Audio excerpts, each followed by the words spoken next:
the one where Hathol dies. Welcome to DieFall. I think it's episode 35. I'm about to go check, which is a lot of episodes. I thought last episode was 35, so that's... Was it? No, it is 35. Confirmed. Confirmed. No, it's 34. Today's episode is episode 35. Welcome to DieFall The Aspects, episode 35. Welcome. We've done the thing. Let me go ahead and minimize that real quick. So now all my light balances change. Anyways, hi chat. Welcome. Hello, Rob, Professor, Tom, Rel. How are you guys doing today? Hopefully pretty good. Terrific. I'm doing fantastic. I have a Vietnamese sandwich. Also good. That's going to make me hungry later. So the things I kind of want to talk about today. I know normally we go around the room and I'm like, hey, what games are you playing? Hey, you guys look pretty today. That kind of thing. The biggest thing that's happening this current weekend, for most of us that care about the platform Twitch, is TwitchCon. On Friday, there was a really nice TwitchCon keynote speech that announced a lot of interesting features. And what I actually wanted to ask is which ones you guys are most excited about, if you know about any of them. I know Rob does, so we're gonna start with him in my top left. Hey, you're top left too, chat. Rob, what was your favorite new feature coming out of the TwitchCon keynote speech for next year? Joke favorite, definitely the karaoke. I've already signed up for the beta. Yeah, me too. Yeah, Wait, Tom what? did too. I know I did too. Yep. What? Yep. So we're gonna have DieFall karaoke. It's gonna happen. Actual favorite, probably the I'm trying to think of how to word it. The roles and everything, like that thing, like just manage more, like the management stuff, better management stuff. Yeah, I'm excited there's a lot for of that, mod tool management stuff and roles, and the mod tools, all of that. For roles in the chat for viewers. Additionally, they're adding what is one of my favorite things they're bringing out, which is the VIP role. Is a role that can be applied by the streamer to people in chat that don't have to be subs. They don't have to pay for it, and it's basically integrating regular status rather than utilizing a bot like Nightbot or Streamlabs chatbot or anything like that. You can give a VIP status, and they get a Twitch badge and stuff too. So it's a very cool little thing that they're adding there, and the management for all of those types of roles is getting a new update too, which is very cool. Yeah. So good luck to the mods there, figuring out a lot of that new stuff, but it should be very helpful for a lot of us. Tom, what do you think? What do you know any of the other additions coming out of TwitchCon? What's your favorite one, man? I think my favorite one is inbuilt multi, to be honest. Yes. Yeah. I think that's going to be I was super just useful. thinking that. I actually personally, I don't like the VIP one. I think it's going to Really? be an easy way to alienate large groups of your viewers. Because there's no measurable way to, like, why did this person get VIP? And I think there's going to be a lot of people who are like, why did they get it and not me, kind of thing. Well, I think it's something that you can... I know Charlie Pryor does this right now for his own regular status, and you know what? I'm pretty sure he'll probably just roll it over to VIPs, is he utilizes his stream currency for that, where someone can purchase regular VIPs, or for this is regular status, but if VIPs come out, could purchase VIP status through stream currency earned through watching the stream. And I think that might give it a value that might be easily recognizable. Yeah, I mean, I could get on board if there is a way to, like, give that value to it. If it's just like... that's something that he created, right? I don't... Streamer, too. Yeah, but... I mean, the singing one, I mean, I have done a failed karaoke stream myself with my viewers. Sure. The problem, of course, being Discord lag, so there's like a half-second delay between music and the person singing, which is why it didn't work. For a while, I actually had somebody in my community attempting to create their own Discord bot to eliminate that lag, so we can do our own karaoke stuff. But yeah, Twitch sings. No. Twitch sings actually looks like it could be fun. Yeah, I mean, it definitely is going to depend on the latency to Twitch servers, right? But you kind of all hope that it's similar enough that it works out. Yeah. Maybe there's something in the back end which will actually delay something that doesn't necessarily need to be delayed in order to match it up. From what I've seen of the actual Twitch things, I don't think I've seen multiple channels doing it at once simultaneously. It's all been like on one channel, but it's chat interactable is the point. So I'm not super sure if it's going to be usable maybe through multi or something like that. It might work. I don't know. You know, but it depends. I think it'll be interesting. The best part of the mod tools is adding comments to people's names. Oh yeah, now there's gonna be like mod trash talk about this guy's different people. An idiot. Yeah, and you can see how many times they're banned or timed out and why. Yikes!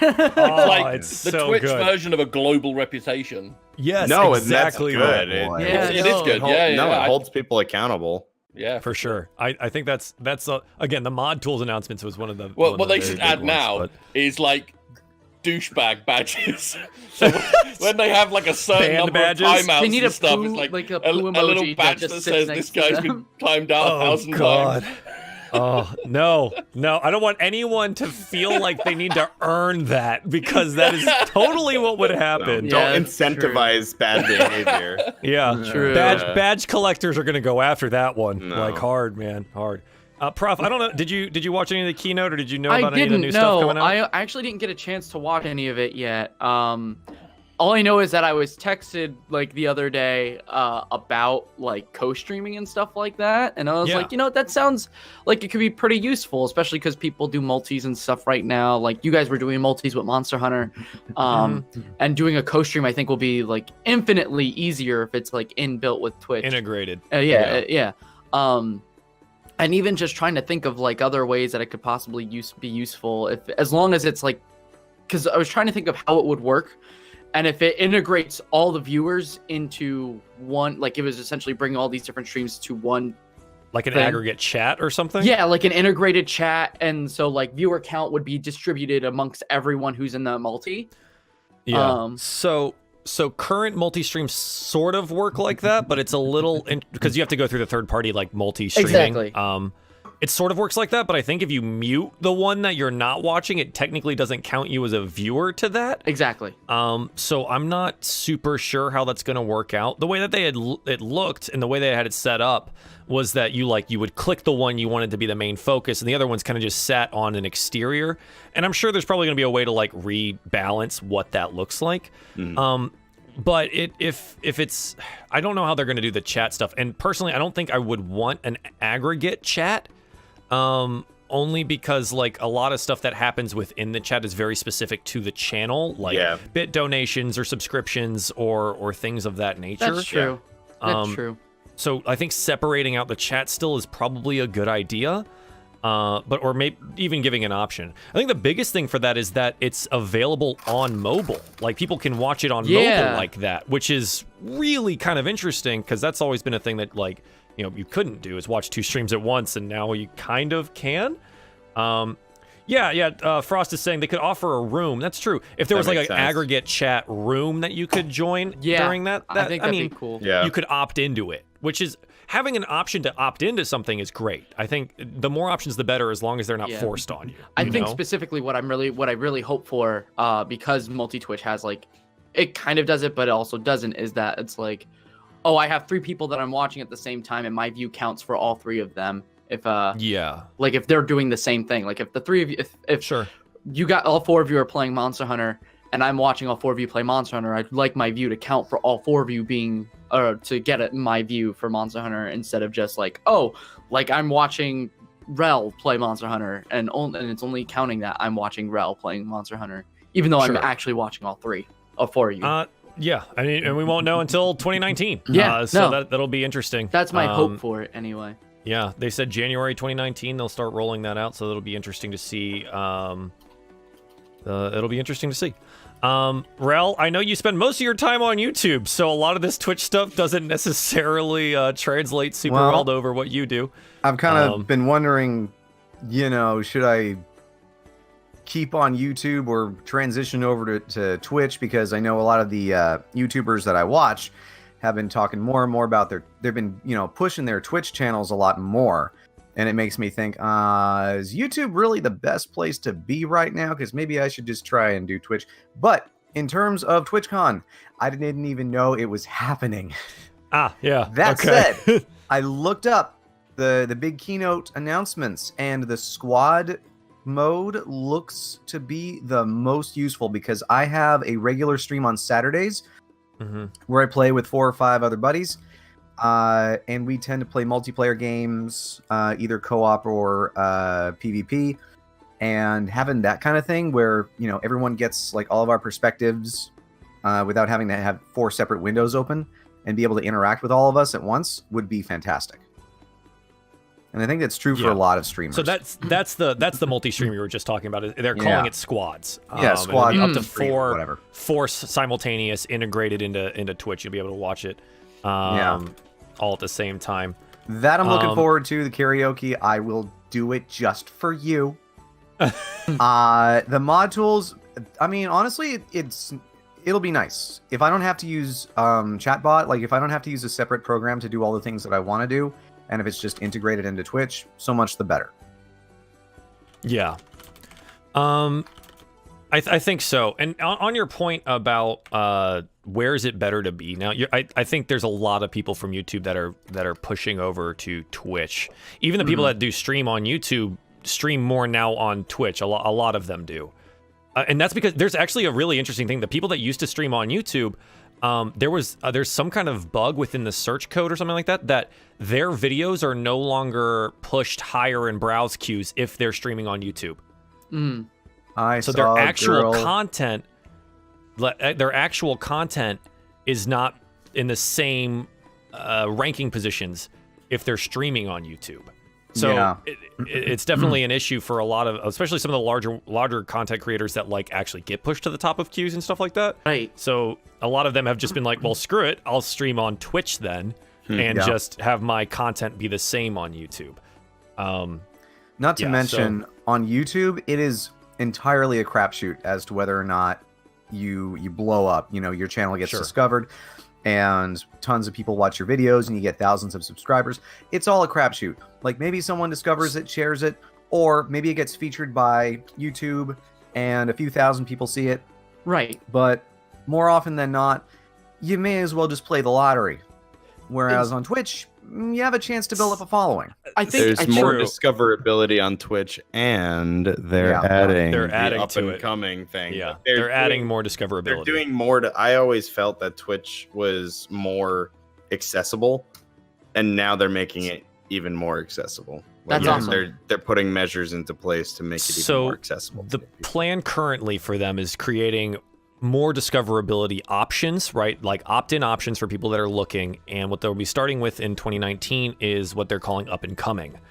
So they're going to create essentially like it's a growth algorithm, I guess, and they'll be featuring people that meet certain criteria on like a community growth algorithm that also apparently takes into account their activity on social media and stuff too. And then will be decided by Twitch staff who's featured on this up-and-coming type channel. They're also looking at doing like, streamiversary ones, like people who have been partners for certain years, and on their yearly anniversaries, they'll be featured on like a streamiversary browse or something like that.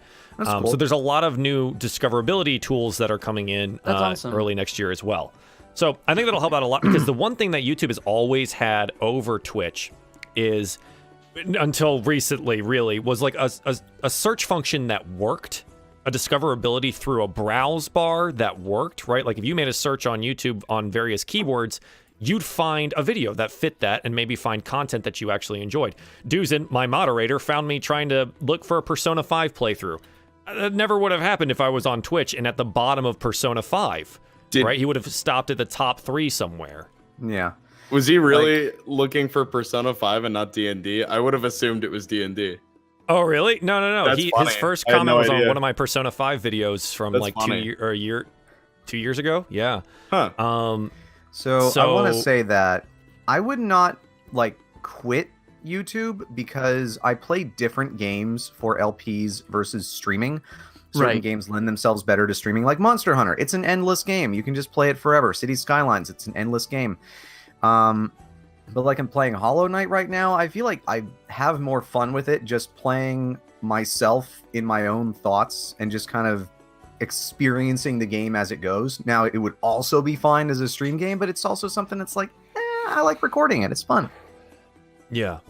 I always, for me, I always went to games back on YouTube for Let's Plays that had a beginning and an end and weren't endless. Mm-hmm. I liked it because before doing YouTube and before doing Twitch, I never used to finish games. Mm-hmm. So it like forced me to actually go beginning to end in a lot of things, which was I don't finish games. Yeah. Yeah, I'm having a hard time finishing games nowadays. I finished I- like 3 already on I'm stream. just And I love it. brutal with games Yeah. because my community aren't used to like narrative games, story games, that kind of thing. So when I start a game that actually has an ending, by like the 3rd stream, it's completely dead, and I'm like, oh, screw this, I'll go back to playing an FPS. Sure. Yeah. Yeah, because you build a community around certain types of games too, Oh, right? for sure. Like Dungeons and Dragons on this channel is way more successful than literally anything else that I do at all. I could just do D&D all day, but like I like it's playing other because games. you're so good at it. Wow, great. So I'm not good at other games. That's really thanks, Tom. I appreciate that. I didn't say Totally that. bus. God Yeah. damn it! Talk about twisting words. Yeah. Jeez. I would When did you shame turn you all. into my wife? That's what I was gonna say. Oh, It's like, God. well, I got a lot would of use shame out of you that all one. for not finishing games, but I also have Breath of the Wild that's still sitting there with 4 great beasts defeated and no Ganon defeated. At that point, come on, man. Well, I keep thinking, you know, I don't. I wanna blame Rel, 'cause I did 100% that the too. game. I wanna get like the fully charged Master Sword. You know, I Yeah. want to get the Just fight super him and bike, then go do that shit. but But then the- I'll be done. Yeah. No, you won't. The game will be over. like No, it puts you back out right before you fight him. right. Spoilers? Question mark. wow, yeah, thanks, great for that. Oh, I sorry. It's Well, I been know out for that. like It's 3 just I years. don't blame Rel for that though, because I've done the same thing. Like I defeated the final boss of the game, and I did the DLC before I defeated the final boss, and I was like, now I still have a bunch of shrines to do, and I'm like, I get to it eventually, but I have no incentive to keep playing anymore because now I've already done the thing. I've You know what? done the main point of the game. I got an idea. And here's what I'm gonna do. I'm gonna go beat the boss. I'm gonna go finish the game, and then when I ever play it again, I will make a point of not beating all the divine beasts and the champions, and instead then get the 100% shrines, the motorcycle, the everything else. Then I'll fight Ganon without having defeated any of the beasts. But Rel, you can't go do that because we've got D&D to play. Whoa! Let's do it! Segue! Yeah, let's do it. We've talked enough about this. I was just thinking, I was like, man, we should really start talking about goals a little bit, eh? Let's talk about goals. For those of you guys that are new to the show here, viewers and otherwise, what we do for experience here is we have personal goals for each of the characters and party goals on top of that. And that's how they earn experience. There is no longer combat experience within this game, so they need to figure out goals and mile markers and milestones for themselves that we award experience on. So currently, we have big 3 group goals here. We have find and rescue the Lady Tassir. Number 2 was completed last week, which was securing a water for the journey to Adis. And then cure Ignis of the effects of Kars's curse. That has not yet come to fruition, so we'll see how that goes. So number 2, did you guys come up with a group goal that you would like to pursue? Yeah. Assuming we're still in agreement. I We think so. wanted to do improve group cohesion. Okay. So how are we measuring that? Improve group cohesion. What are your markers for improved group cohesion? I think a lot of it was like teamwork stuff, like just Yeah. kind of working better as a team instead of each of us having our own individual things and doing our own individual things, like more working together, stuff like that. I'm not really Perhaps sure if that helps. Not sniping at each other quite as much. So being friendlier? Is that like Working together more as an actual party as opposed, because currently we're like these different people who are just on the same trip, yes. right? Yeah. Because like you're all stuck in the same van together. yeah, Ignis is trying to rescue his sister. Darien's just following Ignis, and Miara just as easily could have left Yeah. at the orc encampment. And Hathol currently has nothing tying him to us beyond getting us to Adis. So it's something like, okay, we need something that pulls us together as a group. Okay. I guess I don't really know how that can be quantified into something that's experience-based. Unless it's like, oh, we end a session and everyone's in the group like, yep, we feel better about being together now. Give me experience. You know what I mean? And that works a little bit through interpersonability, like between direct characters, but like as a group, I don't know if that particularly functions. So I'm trying to think of a way that we would call that, or if you guys have ideas about like what would signify that that's happened. I feel like at the moment it's like we have a lot of stuff that individually that we want to do for our own personal plot lines, and we don't have like a unified reason to be together. Like, why are we all plotted against, pitted with one another or put with one another? And maybe I guess it's just trying to find that. Yeah, maybe if we can like figure out something that we all want to accomplish as a group, and if we can decide, okay, we all want this. A goal that's more than finding the Lady Tassir? Yeah. More than reconquering Erdrick? More than... So something that's beyond that? Actually, the reconquering Erdrick might be like the thing for everyone, except maybe Miara and Hathol. So not everyone half of us. At all. So not everyone. So not everyone at all. It's half of you. Yeah. Yeah. That's hard. This is definitely a hard one, like, to try to figure out, too, because... So here's the deal. Group goals tend to be a couple sessions in making.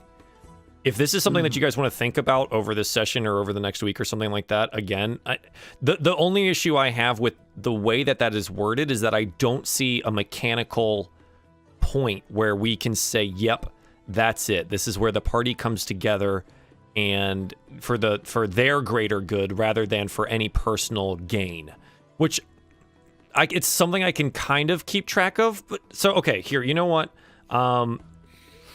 Party overcomes the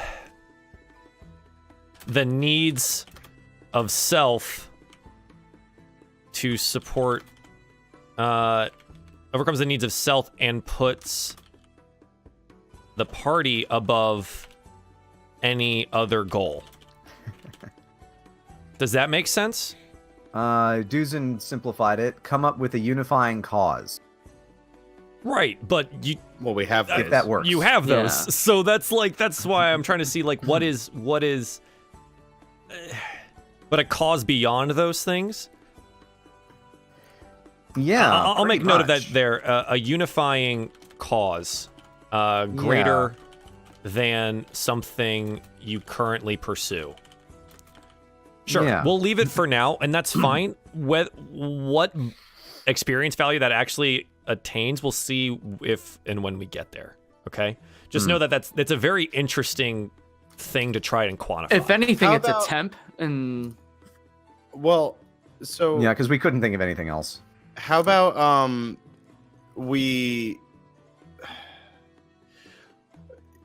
I think a better word would be like synergy. Like, I feel like a lot of the situations we get into, and this isn't a knock at you, Rel, this is like Ignas's character, is Ignas does a lot of the talking. It goes one way or it goes another way. Like, there's not a lot of like, sure, we have these moments where we have an aside and then we all kind of talk about it, but it's like I feel like a lot of the time one person tends to dictate what we do, whether it be Ignas, Miara, Hathol. Darien should speak up more, I think. Because I feel like I've been playing him a lot of like, oh yeah, whatever Ignas does, but it's like, I think I should be a little less lazy in the way that I play Darien. And I think also fighting wise, or just like situational wise, it's a lot of like, shit, this bad thing happens. Okay, Hathol's gonna thunderstep out. Like, it's kind of like his oh shit button. Or Oh God, He does have a nice shit button. Oh, he really does. Like, oh God, Ignis is blinded. I'm in the clutches of a beast.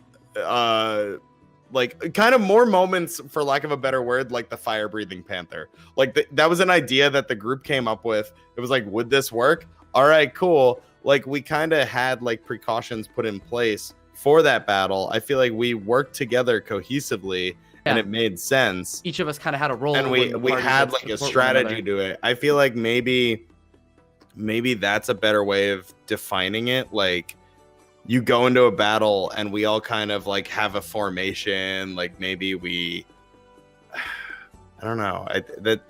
You have combo abilities. Yeah, yeah. Like maybe like work more off of each other in combat. Maybe actually have a strategy rather than run in and kill stuff. Well, and I think that's what it is. It's like maybe just as a group we take more time to think before we swing. Sure. Charlie put something interesting in the chat, and I stole it for now. It's the words, "We are all important parts of the party, and we proved that today." Yeah. Yeah. And it's that, and I like that. I like that wording, so I've got that in here. But like that's the goal. So that's the goal. We want the party to feel that. Yeah. All of you. And I know you guys are really good about this, but I do want to don't sandbag it, you know? Make sure that your character feels like they're all important parts of the party after a thing happens. You know what I mean? Yeah. Yeah. I think that's a good goal. I like it. Thank you, Charlie. Appreciate it. Okay, cool. So that is all our group goals. Ignis, find your dad. Working on it, sort of. Return to Earl Reese camp with Tassir alive, sort of working on that. And reach Adis with the party alive. Also working on it. Good. Any changes you want to make? You're good? Good to go? Nope, all right. all good. Miara, you have familiarize yourself with the desert terrain. Sort of working towards that. Not been a whole lot of opportunity to really make a lot of headway, but we do have like a mechanical point that we've already talked about that would be Miara learning about desert terrain. Yes, so we're exactly. okay there. Get the party fully recovered from exhaustion. I think Balmer's the only one point away or something like that. He's 1 point away. Yep, and then we have an empty slot. Yep. And I was thinking about what I wanted to do with this. And I think the more immediate issue that is at hand is to convince Hathol to come with us on our way to Adis. Okay. I think that's kind of where it is. Okay. Yeah, sure. That'll work.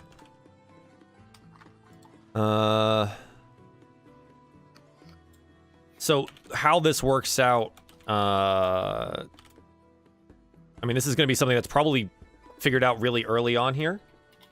Yeah. So that's fine, but it might. We'll see what the difficulty is. We'll see how much of a fight Hathol puts up here. Yeah, that's really kind of what it this. was coming down to. I wasn't sure if I wanted to have that or not, but I was like, I think this is important for her to do right now. Okay. Darien, familiarize yourself with the desert terrain. Keep Ignis from dying in the desert. Protect and ensure his survival. Find a way to communicate with Dar and Silvernail. Are we're all good with those, or do you want to switch any of those up?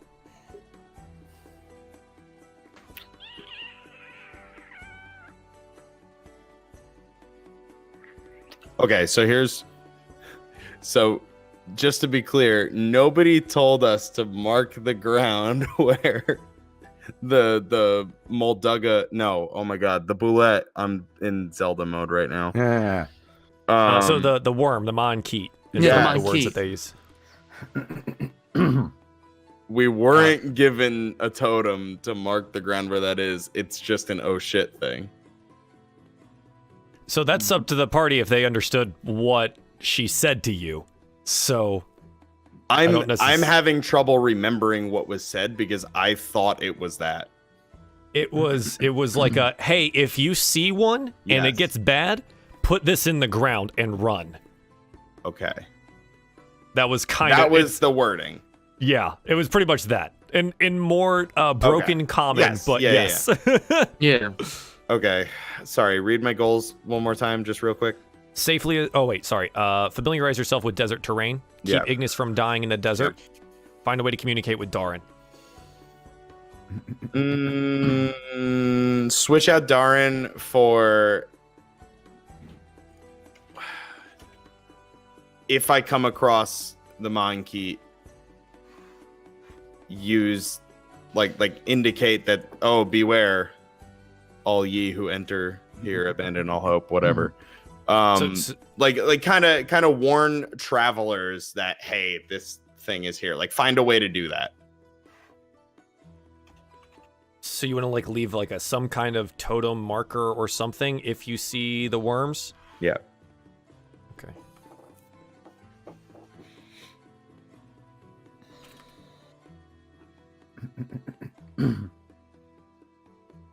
Okay. Hathol. Safely escort the party to Adis. Get party to fully recover from exhaustion. That's still in work.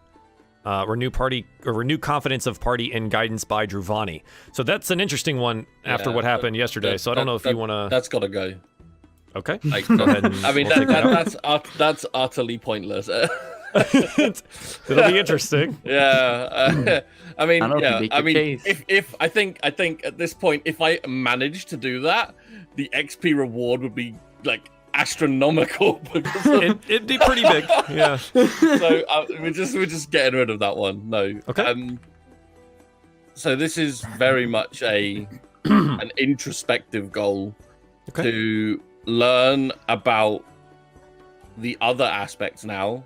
Ooh. And possibly the history of aspects and their politics, and like, because in his conversation with Durrani, he heard stuff that he didn't understand about the way they interact with each other and stuff. Sure, yeah. Okay. Oh, shit. Yeah, that's down. Yeah, that's good. That's good. I like that. So is that good for everyone? Are you gonna convert to like my religion? Alis is nice to me. I need some love in my life, dude. Yeah. He's gonna be a polytheist and a polygamist. Yeah. Multi-classes, that's cleric. Okay. I think that's covers our goals for today. So we come down into the game proper, and I think what we get is we get that nice like we see the sun rising. It's quiet over the desert terrain, but then all of a sudden we flash towards the two party members encased in that black ice that had exuded itself out of Hathol's book. Hathol exploding outwards from the ice, falling on his hands and knees, breathing heavily, the ice shards piercing some of his party members, and then the lightning bolt coming from the sky and hitting Miera encased in that ice, again causing that explosion where she too falls to her knees in the early morning desert air. And I think that's kind of where we start pretty much immediately from that. And what would you guys like to do? I think at this point, Ignas is still looking up at the sky and going, was that a freaking thunderbolt? I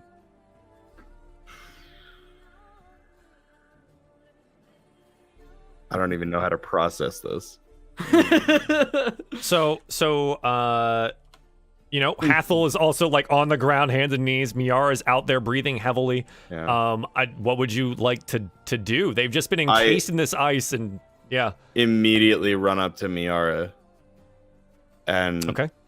Are you lying on the ground? I want to say like she's kind of like she's like on her hands and knees, like she like got struck, and like yeah.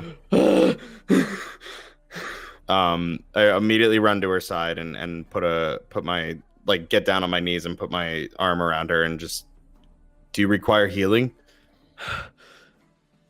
No, I think I'm okay. I met them. Who? It worked? Yes. I saw Druvani. She was there, and then a bolt of lightning came down, struck her, sent her flying, and there was this other tall god-like thing in dressed in a garb that was blue and browns and greens, and he had like wolves at his service, shot lightning out of a boat. Rubba, what is the pronunciation again? Nos. It is Nos. Okay. That's Nos. You meant Nos. Nos. Above other things, he's the aspect of hunters, which makes sense. Okay. Makes sense that he would be watching over you.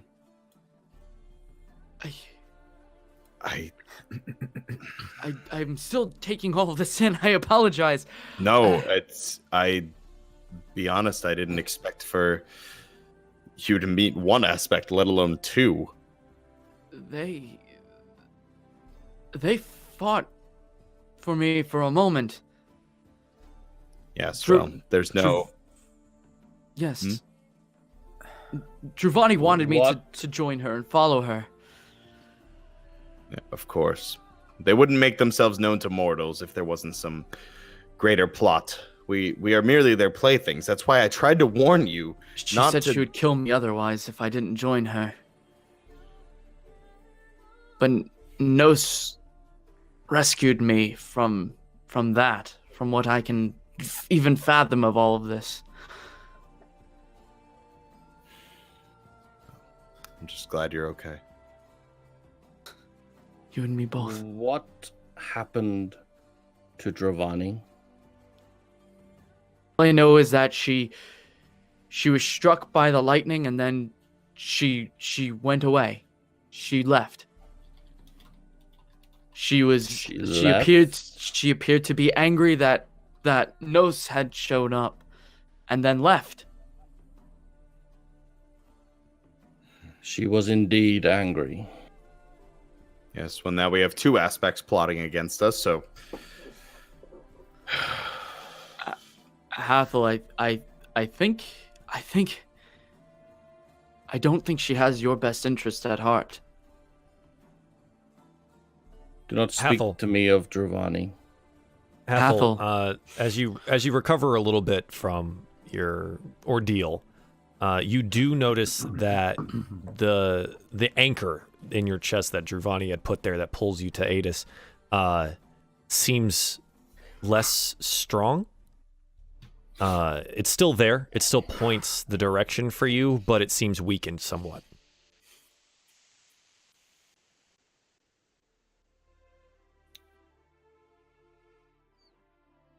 Dravani was indeed angry, primarily with me. I fear now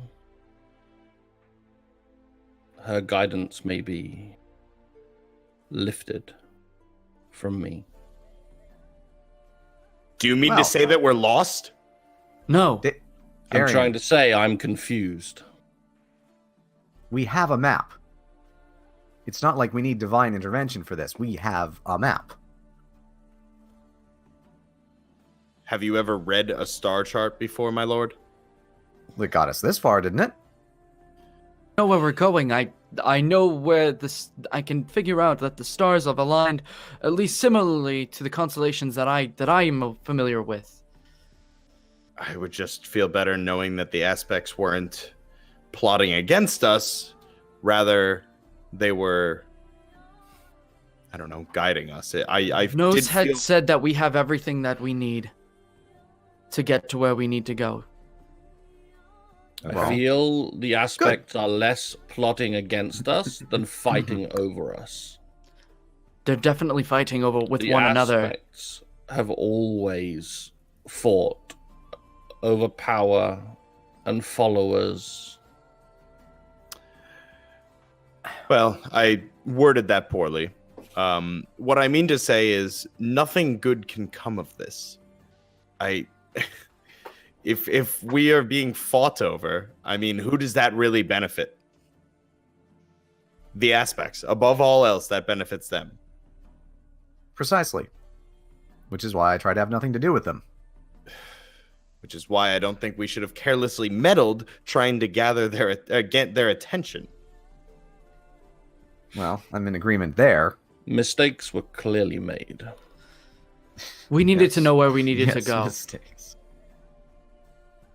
Hathol, I do apologize. According but to when Nos, we followed- already. No, go on. when we followed you and Druvani alone, Hathol, we ended up going days without finding food or water. We are lucky to be alive right now. With this chart that we have found water exactly the way that we meant to. And the exact time we were meant to. And we can live and survive out here. We can't reach Adis dead. And regardless of whether we get there sooner or not, we won't be any good to my sister if we're as exhausted as we were when we found the first oasis. Agreed. My initial feeling was to leave immediately, walk directly to Adis, and fulfill the wishes of my mistress, but I'm feeling very, strongly like she has forsaken me right now. At least temporarily.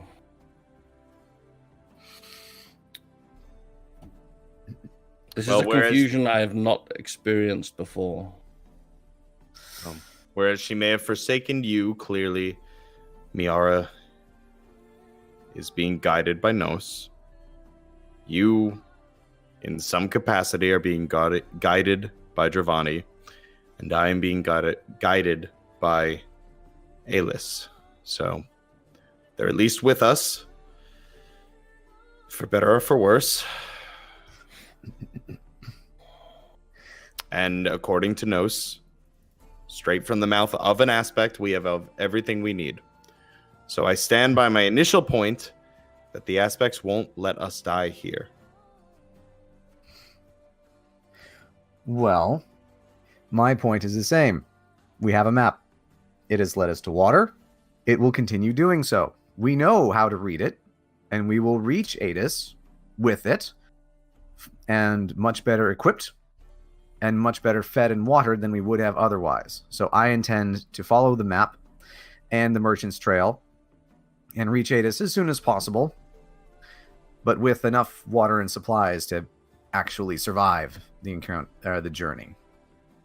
I believe that's a good idea. Agreed.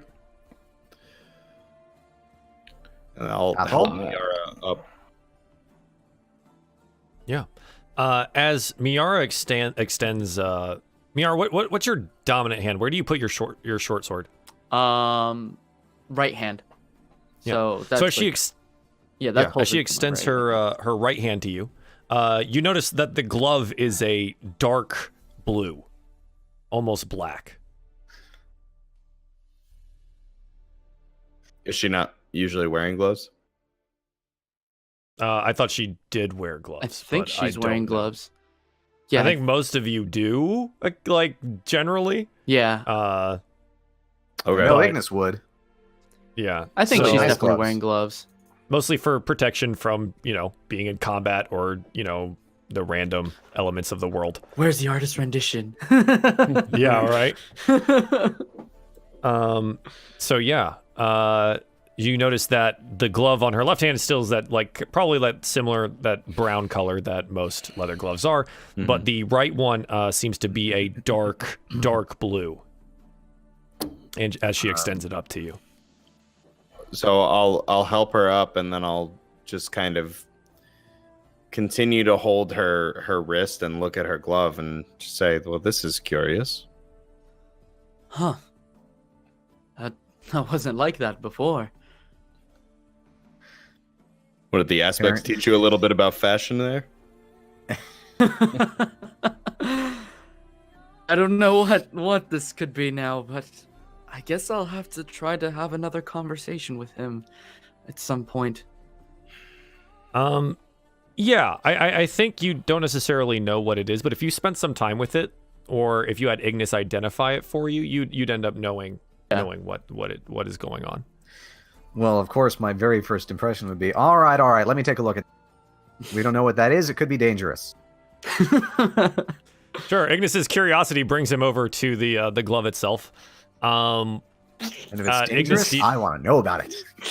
Do you want to cast a spell on it? Well, I would like to do identify as a ritual. So identify as ritual takes 10 minutes to cast. I don't think I can cast identify otherwise. Okay. Yeah, I think that's part of your class is you get identified as a ritual. Yeah. Don't you have it set upon one of the thing that you got in one of the slots of that? The what? You had like The a ring? ring or something.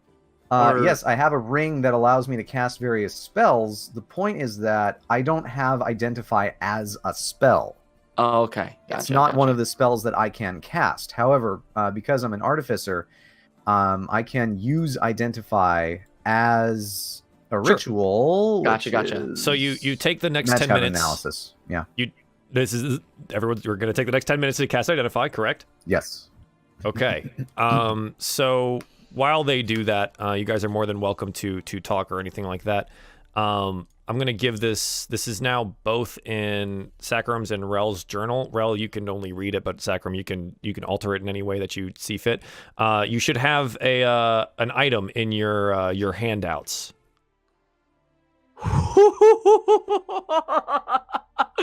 Oh man, that's dope. That's awesome. So if you want to read it aloud for the class, that'd be that's good too. awesome. Yeah, okay. You want to do the honors? Yeah, I'll do the honors. Go for it. Chat, I'll bring this up here in a second for you guys. All right, you guys ready? All right. Any weapon wielded in the gloved hand becomes a magical weapon and changes the weapon's damage type to thunder. This effect also applies to bows / arrows, thrown weapons, or improvised weapons. When utilized, the glove will glow faintly on its surface in a crackling lightning bolt pattern that runs from the base of the fingertips upon application of the magic. Upon killing blows, a low roll of thunder can be heard. Requires attunement. Huh. It's called Gnosis Grip. So I want to point out you are now equipped to fight Odegaran. Wrong game. Okay, so yeah. Wow. Wow, I'm really Monster regretting Hunter my choice of aspect because I mean I guess Darien can fuck good. Darien, you also carry a blessed shield, so I'm not exactly sure. Yeah, like if she you're loves you, man. Coming Yeah, in but that adds to my armor class. This is like hand You of can God. get hit. yeah. So any and this applies to any weapon wielded in the hand that has the glove. Yeah. It turns that what quote unquote turns that weapon damage into magical and thunder type. That includes any arrows fired from a bow or like even improvised weapons. Like if you grabbed a table leg or something and you smacked someone with it, it would apply. Jesus Christ. It's a lightning table leg. That is awesome. We need to try that. Will it affect the bow even if it's the hand that pulls the string, not the hand holding the bow? Well, it's the arrow. It would affect the Yeah, arrow. it affects the arrow. Oh, okay. Yeah. The part that matters. Holy shit. Yeah, Darien, So- don't be sniffly at Alice. Think of the fantasy STDs you could be dodging. I see that, and I super agree. Also, watch out, Anyway. Darien. If I smack you with this hand, you're going to get zapped. Oh no! Maybe I like it. You don't know. Anyway. Welcome to This DieFall. session got kinky fast. Yeah. It's not super surprising. It happens every once in a while. So yeah, that you guys spend the next 10 minutes for that. So during that, Darien, Hathol, is there anything that you guys would like to either talk about or do? Again, it's still the morning here in the desert. So Yeah, what's up? my, I'm assuming my book is lying on the floor because Miara was holding it in the ice, and Yeah. I mean, it's lying in the Ground. sand. So Hathel's gonna pick it up, and I kind of want to inspect it to see if anything changed about it. If there's anything Yeah. different. No, the book itself functions similarly. Like you let's say you like call some spells to mind and you look at your book. No, the same black mist that always functions or helps you cast your spell is still there. I'm still the same old badass warlock. Yeah, the book itself has not changed in any seeable way. It doesn't seem to have been affected by the lightning bolt itself. The pages still, flip and turn, and it doesn't crumble. It's fine. So I'm confident that I'm not going to get into a fight and suddenly not be able to thunderstep anywhere. Yeah. So you have cantrips and stuff. So even if you were feeling like you wanted to even test it out, you're more than welcome to try to cast a cantrip of some kind. I'm gonna pull out my sword and just do a little green flame. Yeah, the green flame populates itself down the blade from the hilt to the tip. As he's trying this out, I'll walk up to Hathol, leaving Ignis to examine the glove or whatever, and I'll just ask, "And you, my friend, are you in need of any healing? It seems like your powers still work." I'm not even sure what I'm in need of right now, Darien. This was a horrifically frightening and confusing experience for me. Well, as I've said, the aspects are both frightening and confusing on a daily basis. We're not meant to understand them. It's almost an entire life of following, worshipping, obeying Druvani. She was mad, brother. She was mad. I know. You could dedicate your entire life to one of these gods, and at the end of the day, you're one of thousands. But I have the book. There can't be thousands of books like this. I thought I was special. You are. No. You are, Hathol.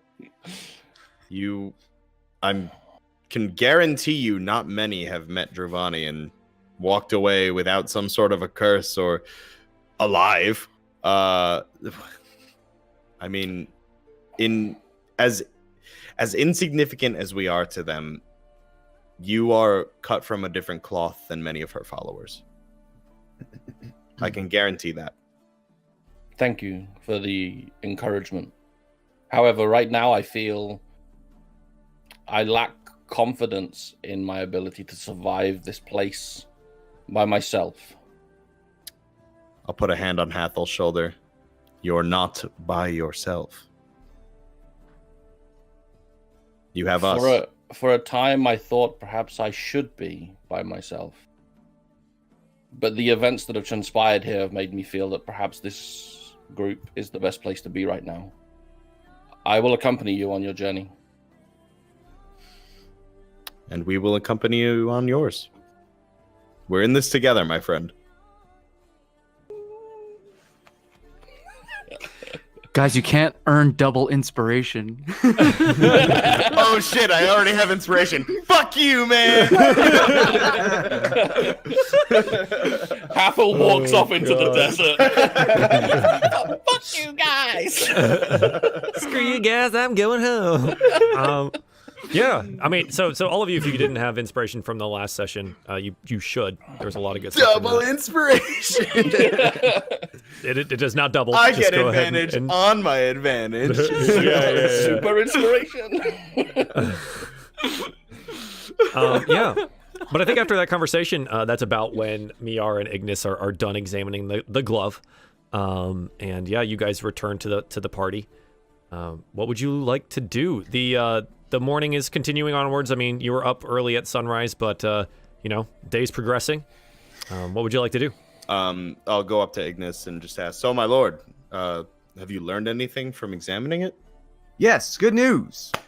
It's not going to kill her. Or any of us. It's good news. That is good. I'm really disappointed you didn't say good news, everybody. I was so tempted. But I was just talking to you, and I didn't think that would work. Gotcha. Oh my gosh. Well, Anyway, it is most definitely magical. It is most definitely divine. It is certainly from Nos. let's just say, don't say anything. Don't call her fat. Just don't call her fat.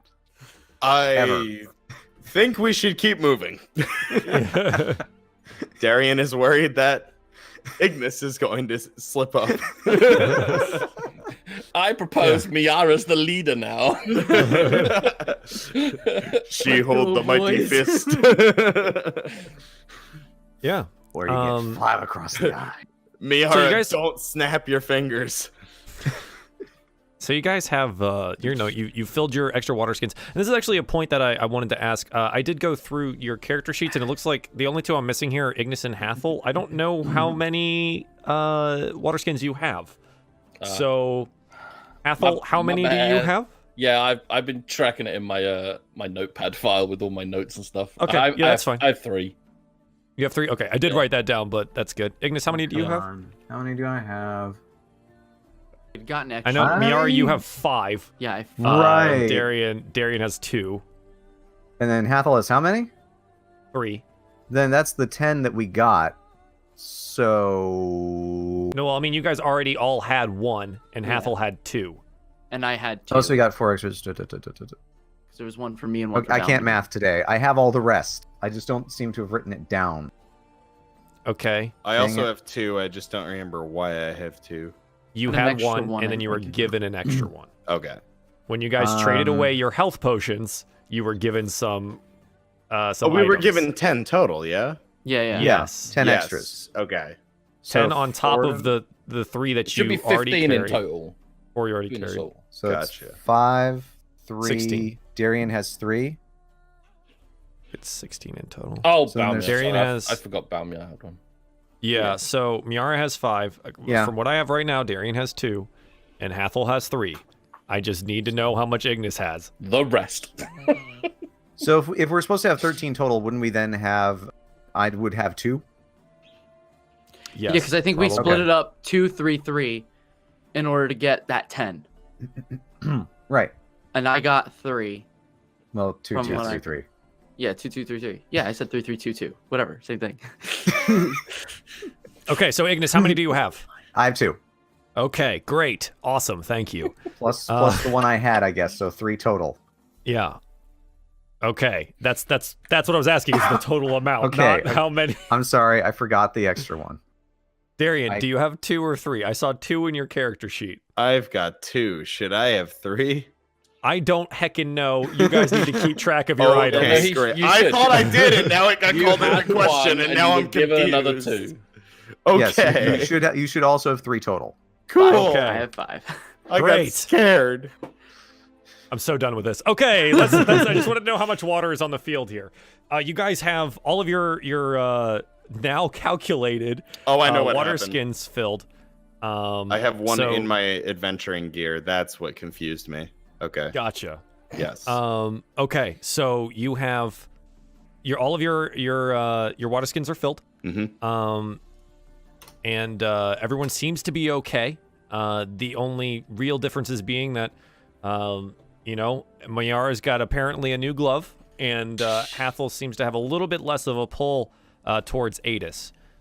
He can still definitely figure out the direction to be going, though, if that's the case. What would you guys like to do? Well, assuming we Ed. have the... sorry, go ahead.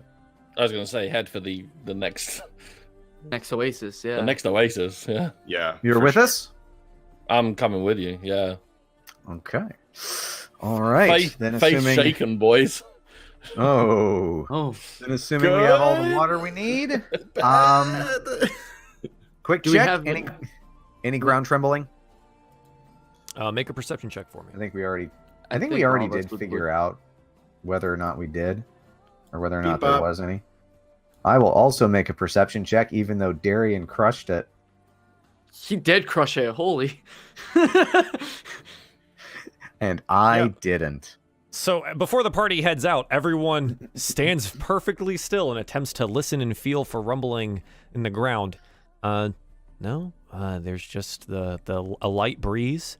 The sky is empty and blue. The sun is starting to climb more towards its zenith, and you don't feel anything or hear anything.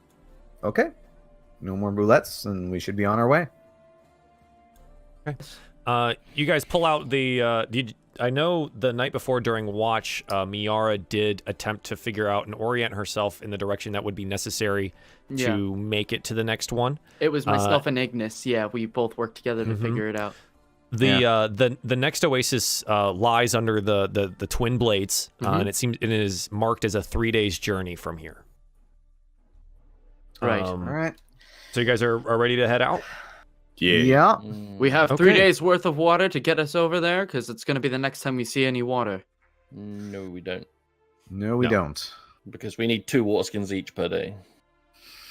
2 water skins each per day to not have to make a Constitution saving throw for exhaustion. The desert is the worst.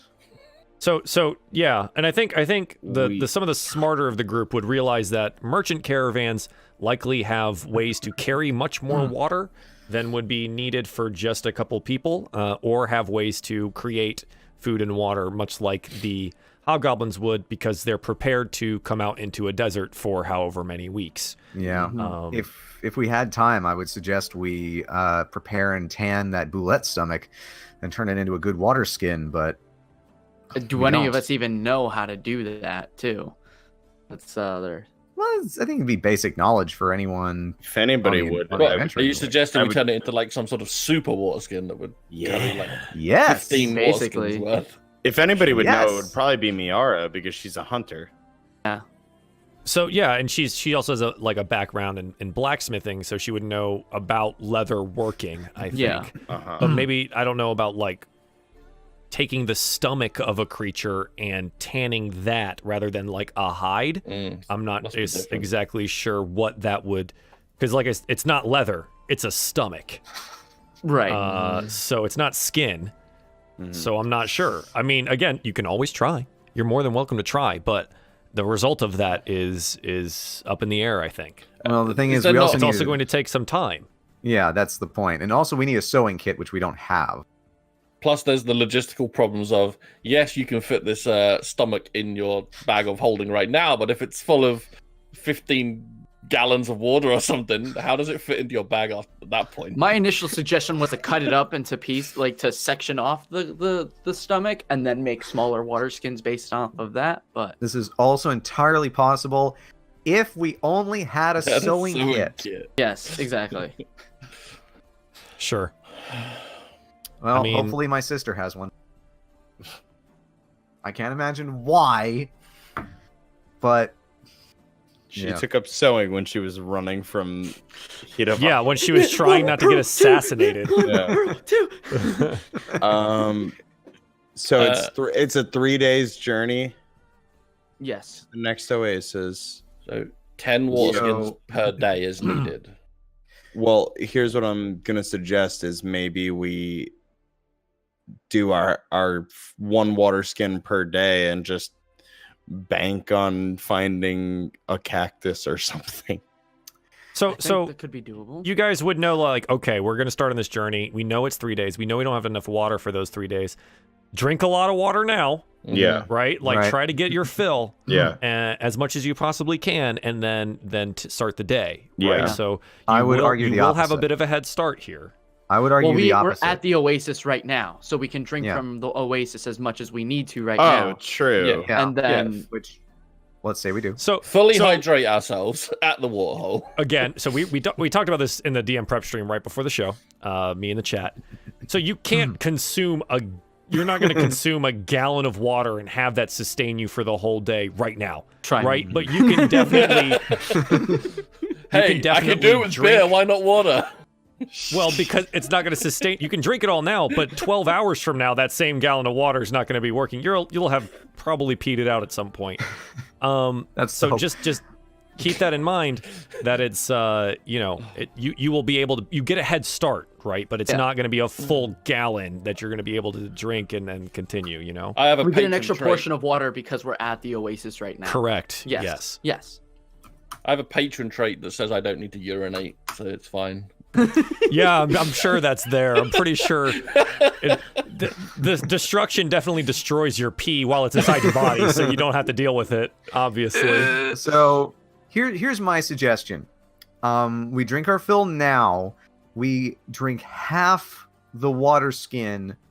We survive on half the water skin for the day. If that ends up with us needing to roll for exhaustion, okay. Then we survive on that water skin, or the other half for like the other day, and then like the last day before we get to the oasis, we drink the water. Yeah. I think No, I wait. can work with that. No, wait. Better idea, because I just realized how the mechanics of it would work. That's a terrible idea. Let's do this The other last idea. day, Wait, better. the last day is Question. easier to go without water. because we're Question: gonna get- Just Are like you that, guys yeah. already walking and having this discussion? I don't think we've No. left yet. I don't think we've Okay. left yet. Because we're getting ready to we're having our fill of water. I think as we're Okay. discussing this. Here's my suggestion. Since we're gonna reach the oasis on the third day, we ration the first day. We drink our fill the second. We ration the third, and then we reach the oasis, and we'll be able to drink again. I can live with that. All right. Then let's head out before something scary shows up. Let's go. Yeah. So yeah, you guys have had a good discussion. You've talked about a lot of things this morning. But Don't make fun of us. We're in a desert. I We love need this. the plan. This We're is having literally my existential favorite. crises and Sorry, we're survival talking crises. about how Yeah. not to die. Yeah, it's good. It's good. So you decide to set out for to the next oasis. So what we're gonna do is, because it is 3 days. Basically, I'm going to have you guys make some checks. Whoever is leading the party, I'm going to have you make your survival check to make sure that you keep on the trail.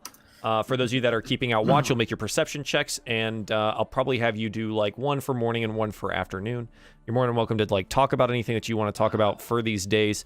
But I think we'll basically just do the days like that, much like these are just travel days, okay? Mm-hmm.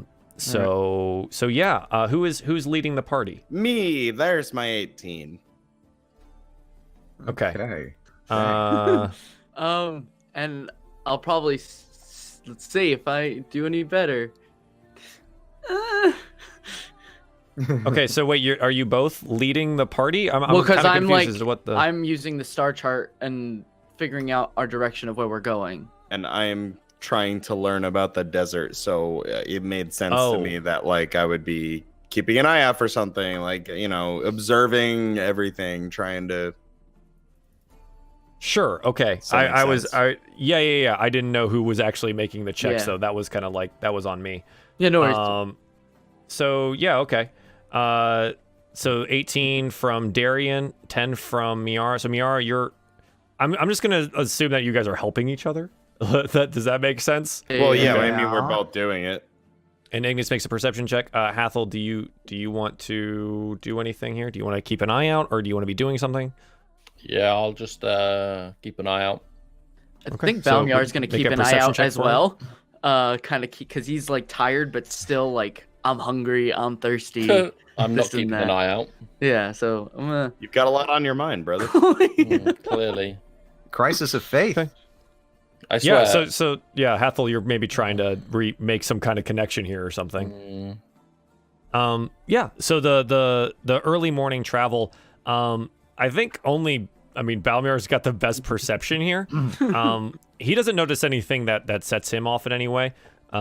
Ignis, I don't know what's necessarily distracting you, but it might just be like the desert just kind of continually looks the same to you. I so- hate this place. I'm Yeah, bored. so it's hard to you maybe like get bored about halfway through the morning and like it's just like, all right, nothing's happening. All right. Oh my god. Time to go over my blueprints in my head. Yeah, and you just keep walking. Darien and Miara working together, you're able to keep on the track that was decided the night before, the same direction. Judging by where the sun is in the sky and things like that, you can kind of make your way correctly. I think, you know what? I think for the first day that definitely functions for you guys. You continue on like this. Sometimes the wind occasionally picks up and blows sand and grit across you, making it rather uncomfortable. But like kind of the rolling dunes and then the rocks and stuff like that, they just keep continuing for the rest of the day. I think now like the sun would be going down, and you guys would be looking for a place to camp for the evening. All right. Are there any raised parts of the dunes? Yeah. I mean, there's tops of dunes that you can certainly just go over to and camp on top of if you like. Any rock formations or anything around that we can see? No, I mean there's some large boulders ish, but there's nothing that like would constitute like a raised portion of land with rocks or something like that. You seem to be in a very just kind of rolling sand kind of location. And I know I got the crap perception roll, but did we run into or across anything wooden that could burn? The perception roll would have not. You probably wouldn't have noticed it. It may have been too far. I don't think there wouldn't have been any. It might have been just like out of your sight line, right? Like you just never saw anything. So it just seemed to be out of the way or hidden behind a dune somewhere or something. All right, guess we're bunking together tonight. Yeah, because remember it's very cold still at night. It does get below freezing. You guys said you were going to ration your first day of water. Is that correct? Yep. Yeah. So the way that we had decided how this was going to go in the DM prep earlier was that having the Oasis previously in the morning was going to lower the DC of the check, but you guys would still make checks Constitution-wise for rationing water for the day. Okay. So DC 10, easy check. Go ahead and make Constitution saving throws. Normally, Hathol, you wouldn't have to make a check on the first day, but you are feeling particularly tired. Big freaking surprise. Miara 15, Ignas 12, just barely. Darien natural 1, and Hathol with a crit success, and Balmiar just makes. I don't need no stinking aspect. I mean, Balmiar's exhaustion 2, correct? No, he's exhaustion 1. Oh, excellent. Great. Yeah, Darien, what do you think is causing you to be more tired than everyone else? I might be in my over eagerness to really just like step up and be like, yo, I got this desert. Like, I'm gonna understand this place. I'm gonna, survive out here. I'm gonna learn this place, whatever. Maybe I was exerting myself a little bit too much today, like marching a little faster than I normally do, like just kind of really, I don't know. A little too eager. Yeah. Right. And in all of your armor and stuff like that, it's definitely a lot to be carrying around all day, especially with any type of like less than food or water, right? Like so. Sure. So you're feeling particularly tired this evening. Yeah, for sure. Okay. Yeah. So you guys have camped out. So is that the exhaustion for me? Yes, you will be taking a point of exhaustion for that. Back to 1. Yeah. So Hathol, are you guys doing the same watch that you did previously, where Hathol takes most of the watch, or are we gonna do the same thing where like Miara takes watch at some point after she's done trancing? Yeah, I think she's gonna definitely get up at some point when she's done trancing, and see if we can find like anything out there, like in the morning, like any like animals that are out there or something to gather for more food. Yeah. Okay. So both of you make perception checks for me, please. Cool. I'm so good at these. I mean, yeah, and remember to mark your rations as well for the day. Yes. All right. 15 for Hathol, and 9 for Miara. No, it seems to be a quiet evening. Your dark vision doesn't extend far enough out to see a lot at night, but it is a clear sky. The stars are above you, and the moon itself is probably like at half or something like that. So it's bright enough that you can see for a pretty good distance with your dark vision, but it doesn't seem that anything makes the landscape, or nothing changes the landscape in your view. It all is just these rolling dunes and occasional boulders around you. I think Miara, make a survival check. I would think that you'd probably check the star chart to make sure you're going the correct direction again. Yep. Just to make sure. I'm gonna roll this at advantage by knocking off my inspiration. Oh, okay. Well, I would presumably be helping. Well, are you awake? I mean, can we like retcon it and say that we're doing this before we actually go to sleep? Sure, why not? Yeah, because like I would be assisting and just like this is how you do it. Okay, cool. 'Cause I'm So actually survival, you proficient. said? Yeah. Okay, cool. Yeah, 19. Yeah, you guys have proceeded the correct direction that evening or that day, and you've marked the same direction, and yeah, you know where you should be going. Good. Yeah, I think the evening passes without much ado. I know. So Hathol and Miera, you do have some time together where you're both just kind of keeping watch and hanging out because Hathol doesn't have to sleep. Do you guys talk about anything? She's definitely gonna at some point after taking a watch and seeing if when she's on like more of an elevated plane, if anything, to look for anything to probably hunt, or she'll go down to Hathol and she'll probably be like, "So, I'm never touching your book again." I'm never letting anyone touch my book again. I think that's a good idea. So, what happened? Uh-oh. Yep, I think we might be losing some. Yeah, I was about to ask. Yeah, I was going to ask, is that for There's- everybody? There's or a just Discord issue right now. Yeah, I think think so. I so. have full connection still, so Oh, but goodbye, like everybody else is like choppy. Yeah, me too. The funny thing is, Sakura, you're the only one that's choppy for me. Same. No, Weird. it's only one that's good for me is Rob. Do we? All right. Who do we usually relaunch using? Like, usually, I think usually Either the you or UK. Tom. yeah, we want to try Tom. Have you tried changing the region? No, because it works fine normally. Yeah. I think we just okay. had a hiccup in Chat- Discord. Chat, hang on a second. We're just gonna relaunch the call. Be right back. Me to call everyone? Hang on. That's weird. I don't know why. All right, welcome back. We just restarted the call. Prof's gonna be a little bit pixelated, but everything sound-wise should be okay. Hopefully it'll Welcome back. clear up in a little bit. But yeah. Yeah. And we'll handle it on the real break here when we get to it. So yeah, you approach Hathol and you say you're never gonna touch the book again. Hathol responds, "You're never letting anyone touch the book again." I think that's a good idea. So, what? Did you see anything back there? Did I see things? Wow. I saw Dravani for the first time. I've never been so scared in my life. Yeah, she is, she's terrifying, to say the least. The strange thing was, she was surprised to see me. So I don't even know how I ended up there. Huh. What did she tell you? That I'm in trouble.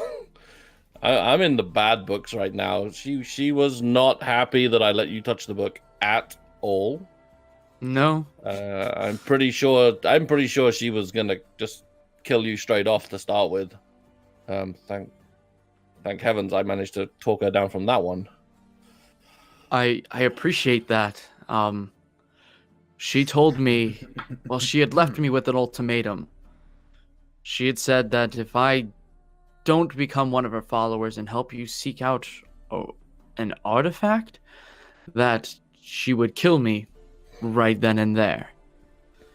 And before I had the opportunity to answer, Nos came in and essentially, for lack of better knowledge, rescued me. What did Nos do to Dravani? It happened so fast that the only thing that I could truly register was that he came down in a crash of lightning and blew her away and shot her with an arrow of lightning, and then she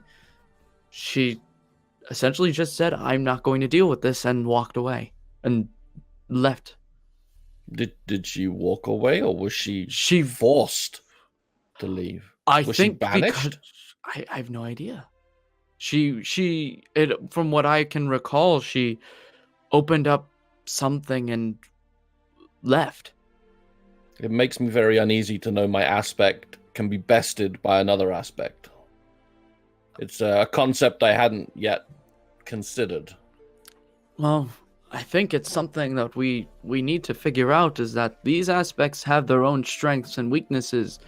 And also, she was in his plane.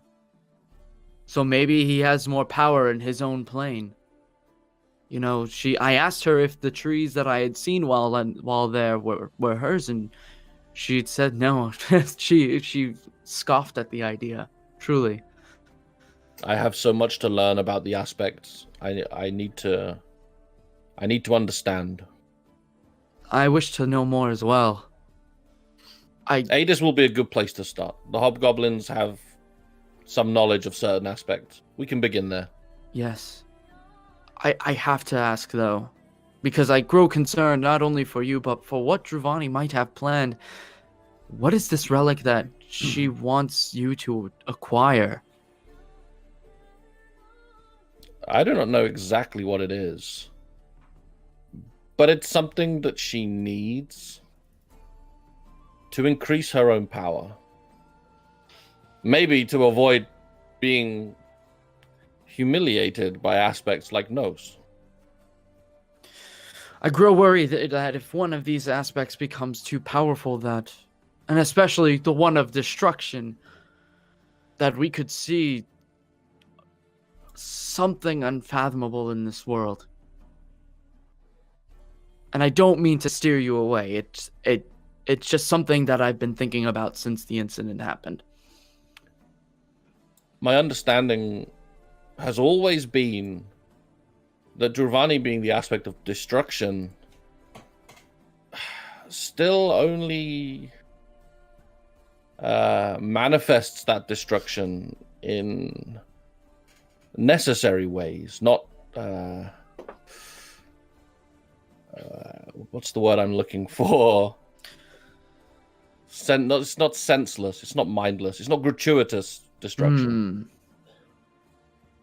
But perhaps I've just been fooling myself all these years. I honestly couldn't tell you for what her intentions are, but she has a temperament about her, and I don't mean to speak ill of the aspects. I do not wish to disrespect them, but I do grow. Because they're listening. You're right. But I do have my concerns now. Especially if she was so willing to execute me. Let's just say she and I do not have the best relationship now. Do not fool yourself. I believe any aspect would not think twice about killing a mortal who got in their way. Even Nos. You're probably right. I think the next time I find we could get to civilization, I might seek an alkaloid to help me maybe learn more about Nos. Because I know nothing about the aspects and what they do. Okay, yeah, we need to learn more. I think that's probably where our conversation starts to die off. Sure, yeah. And I think the rest of the night goes easily enough. The morning begins. It's chilly. Everyone comes back to consciousness. I think Rob is the only one that sustains any exhaustion for the evening. We did discuss this previous. The way that you do recover from exhaustion is having a full night's rest with adequate food and water for the day. So that means that Balmir does not suffer an additional point of exhaustion, but also does not recover that point of exhaustion. Just so we keep that in mind. Yep. Okay. Yeah. So the next day begins. It's another day of traveling ahead of you. You've oriented yourself the evening before with the direction that you need to go. What would you like to do? Head out. Keep going. Head out. All right. Yeah. I think that's We've been in this Nothing else freaking to desert too long. Yeah, sure. Remind me, is this the day that we decided to do full water? Yes. Yeah. On the assumption that we reach the oasis on day 3 and we can then drink. Mm-hmm. Yep. So you guys drink your fill for this day, mark another ration down, and go ahead and roll me some survival checks. Those of you guys that are going to do it. If you're helping each other, go ahead and pick someone and make an advantage roll.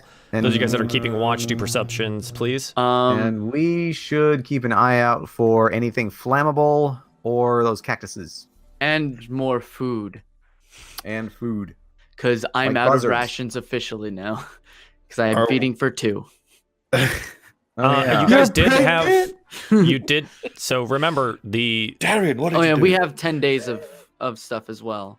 Yeah. Well, yeah, I guess I should. Maybe I should just give you Robo- the hobgoblin rations. What's Robo saying? What are you? The hobgoblins did give you adequate rations for 3 days for everyone. Yes. Mhm. So keep that in mind. So if Prof probably shouldn't be out of rations if you guys had utilized the first 3 days as hobgoblin rations. Right.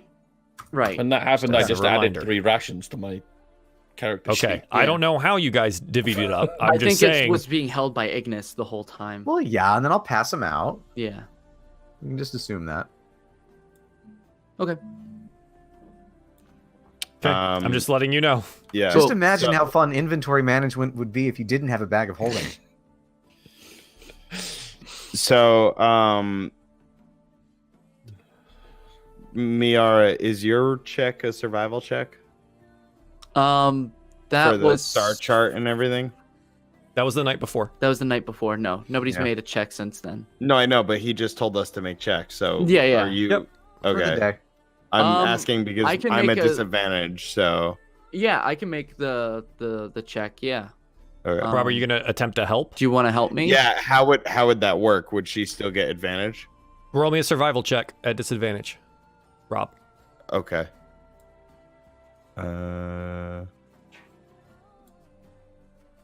7. No, I don't think you're. I think you're too tired right now to make a lot of the same insights that you did the previous day to be able to be helpful enough. You do Okay. attempt to help her, but it's not going to give her advantage on the mechanically. Okay.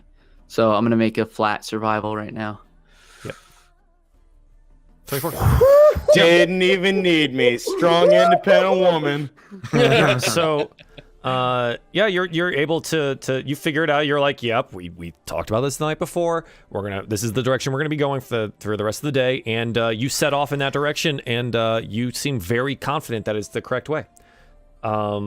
Whoever. So, Ignis, what are you? You said you wanted to keep an eye out for things that are flammable. Yeah, the flammable things and the cactuses with that we found with the goo, the green goo that causes salivation.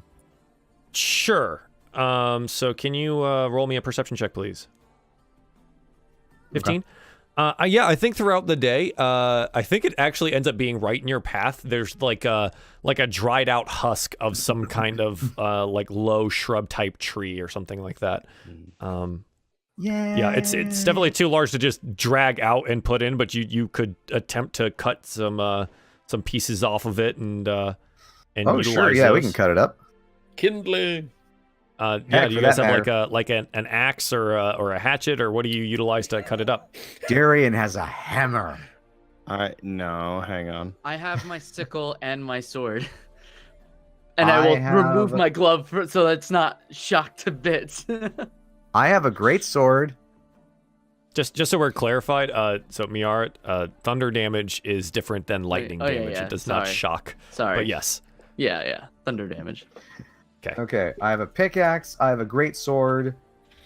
I have dynamite. We're not blowing up a tree. This ain't Breath of the Wild where you could just use it and get wood. If only I it have- was. I have woodcarver's tools, but that's more like tiny knife. Make a Less- pretty little statue. Yeah, You could whittle it down. yeah. No, I have a Make a chest set. I have a sickle and a longsword. Honestly, I think between the Pickaxe is probably the best choice. Well, the pickaxe would create a weak spot, and then the hammer would apply appropriate pressure and cause it to fracture. Let's do that. Science man. Damn, why did everything gets so complicated? Just smash the damn wood with anything. Darian, do you smash the wood? You try to like break off some chunks here, some logs, some Yes, whatever? I do. Yeah, go ahead and make me an attack roll. Okay. Not are a those- disadvantage. Those are not at disadvantage. No, not yet. Okay. But if you make it too good, you just go turn it to dust. Please no. Too good. No, it's not a crit. Yeah, no. So you definitely hit the immovable or the unmoving pieces of wood. Deal me some damage, why don't you? Yeah, okay. So quickly enough, I think Darien smashes the heck out of this kind of low shrub-like tree, and you guys end up with some, like an armful of dried out wood. Nailed it. Excellent. All right, I'm just gonna put that in the bag of holding. And Duzen kind of nailed it. Why did they not prepare better? Well, they just walked into the desert. Okay, we'll go grab Ignis' sister. In and out in a jiffy. We've been asking this question now. For We about should 6 just episodes. preface each episode this way. Everybody, we fucking suck. Like we forgot to prepare. Like yes, We okay. messed up this We're time, but aware. now we're learning. We know. Cool. Yeah. We And- can't but- go back now. Yeah, But we're we are bad. sciencing We're the bad at shit things. out of this Yeah. thing. Yeah. I mean, episode like 31, we should have just turned around and walked away and come back, but we didn't. So They've persevered, and you know what? They're succeeding, so good on them. We've had interesting results, so this is what's Succeeded. happening right now. Yeah. You could say. Yeah. I- So, Would it be so- entertaining if we did everything successfully the first time? No. Facts. No. We're putting on a good show. So Hathol, are you keeping an eye out for anything in particular? or are yeah, you so just I keeping want an to. eye? I'm keeping an eye out for specifically anything dangerous, specifically any rumbly ground stuff. Sure. Yeah. Rumbly grounds. I think Balmiar's also like kind of keeping his ears open and such as well. Yeah. stuff, Go ahead and so- roll those perception checks for me, guys. Oh my god, Balmiar. Yeah, Balmir's dang. doing well. Balmir's still at disadvantage, but 21. That's good. At level Um, 1 exhaustion, he. Oh yeah, it's seal checks, yes, he right? is. Yep. There you go. Yeah, Darien. Yeah, the disadvantage. Good. Yeah, so you guys are like keeping an eye out for dangerous things as you travel as well. It's fine. You guys don't seem to. Yeah, you don't hear anything. You don't. There's nothing new. I think that's like the biggest takeaway from this. There's not even like birds in the sky. There's just nothing. And it's just these endless rolling sand dunes that you guys are trudging across, having to deal with sand being blown up into like any open crevice in your armor or body. It's not overly hot, but it's a lot of walking in the direct sun, so you're definitely sweating profusely. It's not a pleasant day. It's just travel. You don't necessarily see anything or hear anything. I hate this goddamn desert. I'm beginning to feel the same. I wonder How'd why you your sister survive came it? out this way. You know, probably because no one else would be stupid enough to follow her. Well, we don't get less stupid until we understand our surroundings. And I think I'm starting to get it. That husk that I smashed died because there used to be water there, and there's no longer water there. You a smart cookie. Thank you. That's a brilliant insight, Darien. Way to Brilliant. put your thinker to work, Darien. Yeah, Ignis rolls his eyes at the same time. No, just be like, oh, bless your heart. Oh, bless her heart. Yeah, so I guess you guys proceed through the day. This is a day you're not rationing water. Great. So yeah, you get to the evening, and it kind of very similarly, there's dunes that you can go up on top of. You want to make camp? Absolutely. Yeah. Get the heck out of here. If we didn't ration the water, do the exhausted ones get a point back at this point? If If they we get have to Complete a complete the full rest. Oh, okay. Assuming we don't get killed. Big fucking if. Yeah. Yeah, see if they complete a full rest. Yeah, so for those of you that are keeping watch, I think so it'll be Hathol and then Miara whenever she wakes up. Go ahead and roll those for me, please. Roll the what?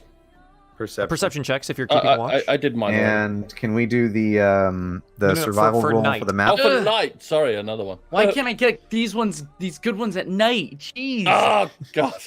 I should have used my inspiration.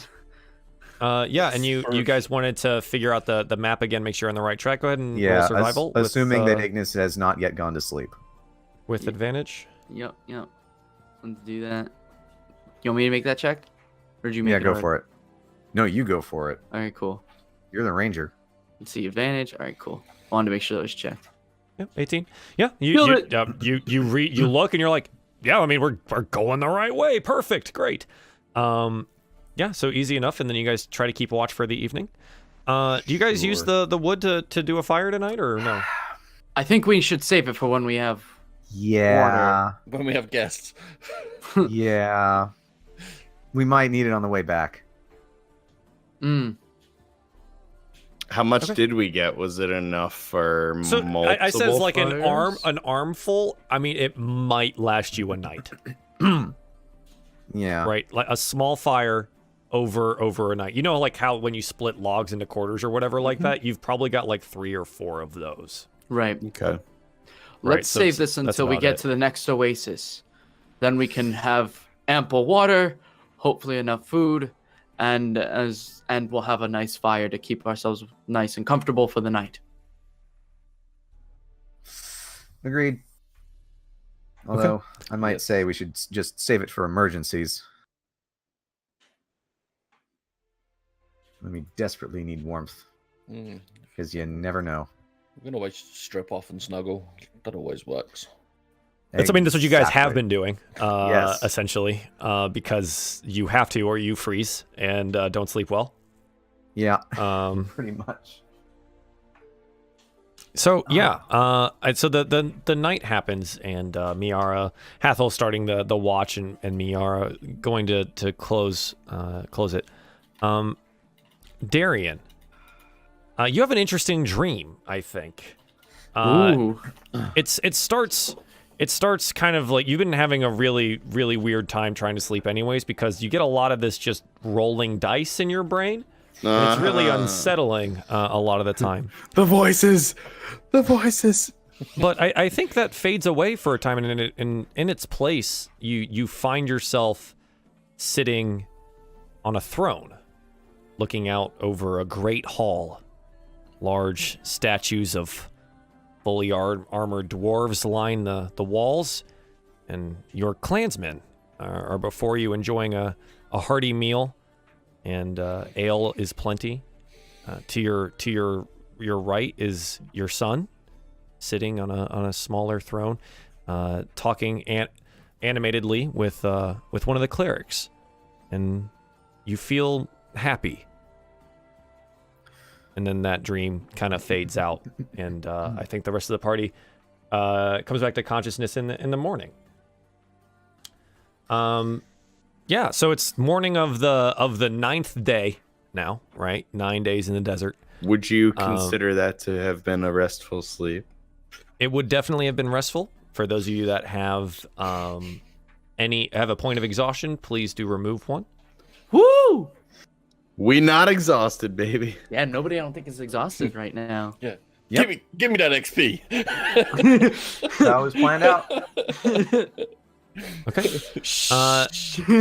So yeah. So for your day, go ahead, make your survival rolls, your perception rolls, and all that jazz, and let's get day 9 going. Jesus All right. Christ, Darien. Once again, I am rolling. I will understand the sand. for. I'm rolling for cacti and I'm rolling for wood. Team Yeah. 18, let's go. Yeah. So you guys you feel like you're on the right path. Balmiar seems a little distracted this morning, but that's fine. Finally, You guys are Jordan's, you've like, definitely running done enough around. here. Chasing Yeah, his tail. You've done enough here that travel should be easy enough. I think later in the afternoon, the guys that are keeping watch on the desert horizon, and I think most of you guys with what you'd be able to see, you do see off to the far to the east it seems to be a darkening on the horizon line, but you can't really quite make out what or if it is anything. Huh. Well, that's ominous. What's the matter? There's a You see what I see, Ignas? there's a thing. There's a I don't like the looks of that. Storm cloud?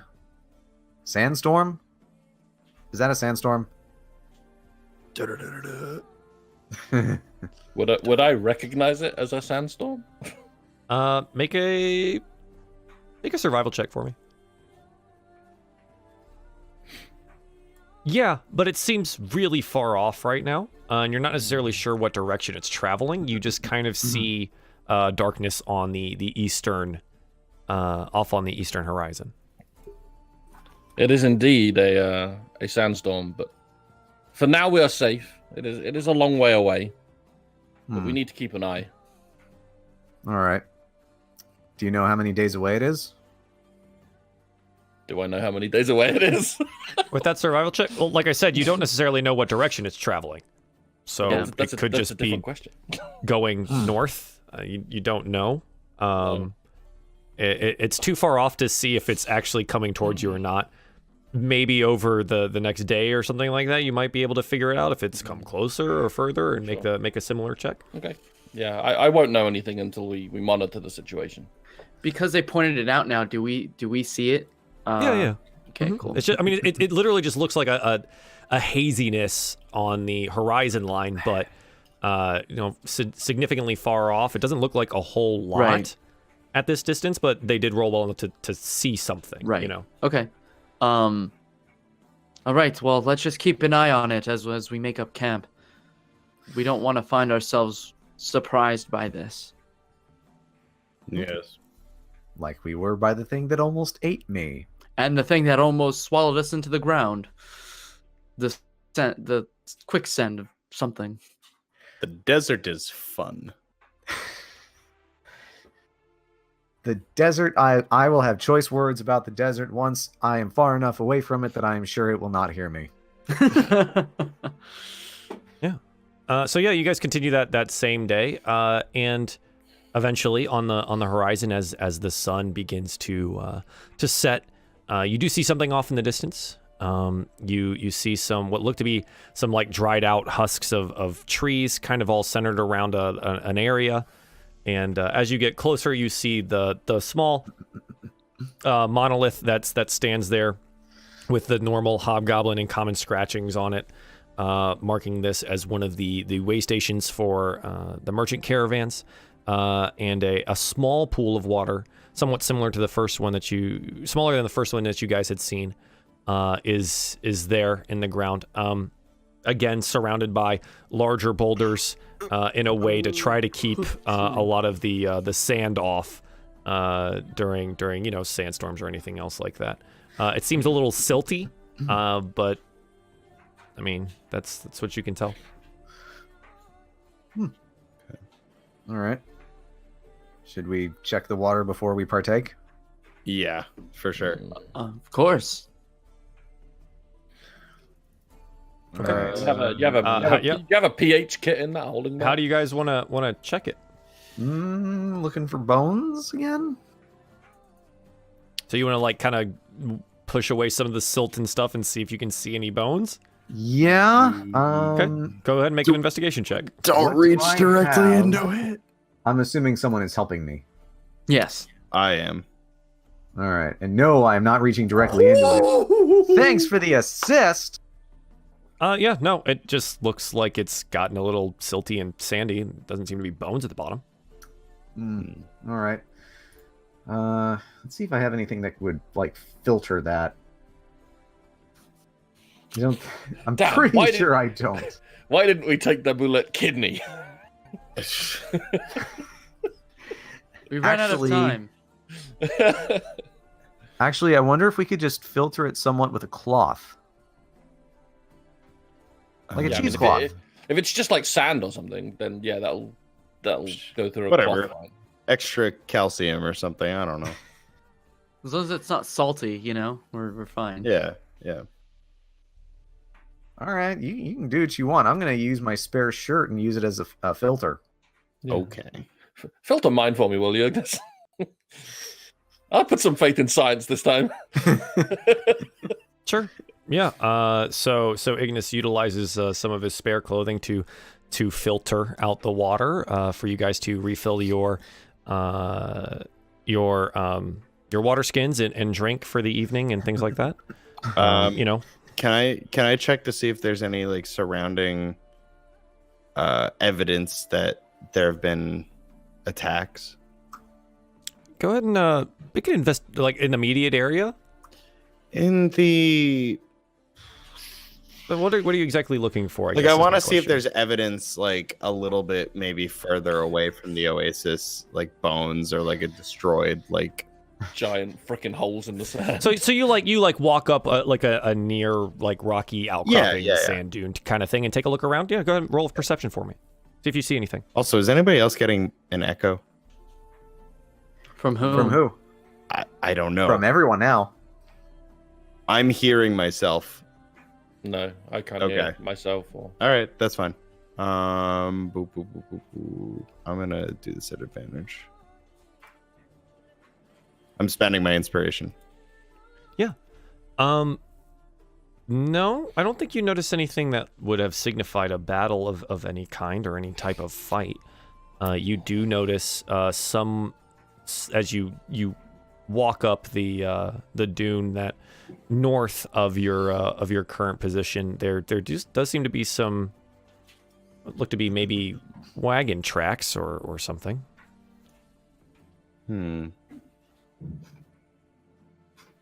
Okay. That's weird for it not being trade season. Okay. I'm actually gonna go up to Hathol. Okay.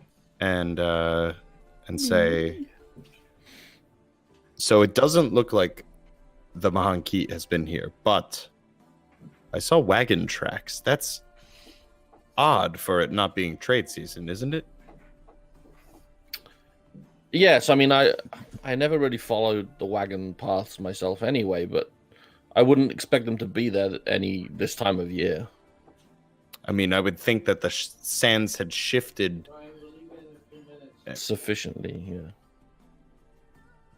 yeah. These have to be recent. I would guess within a few hours. Yeah, possibly. I can see the logic behind that.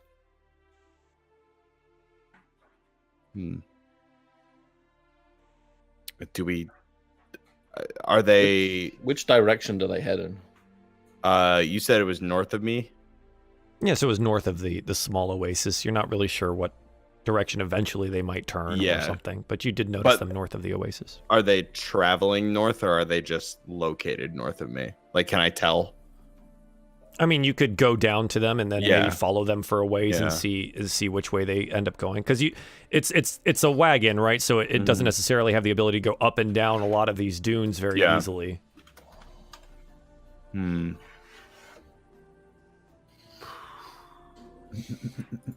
I don't want to suggest we split up, but I don't want to leave the oasis. We do have sending stones, so...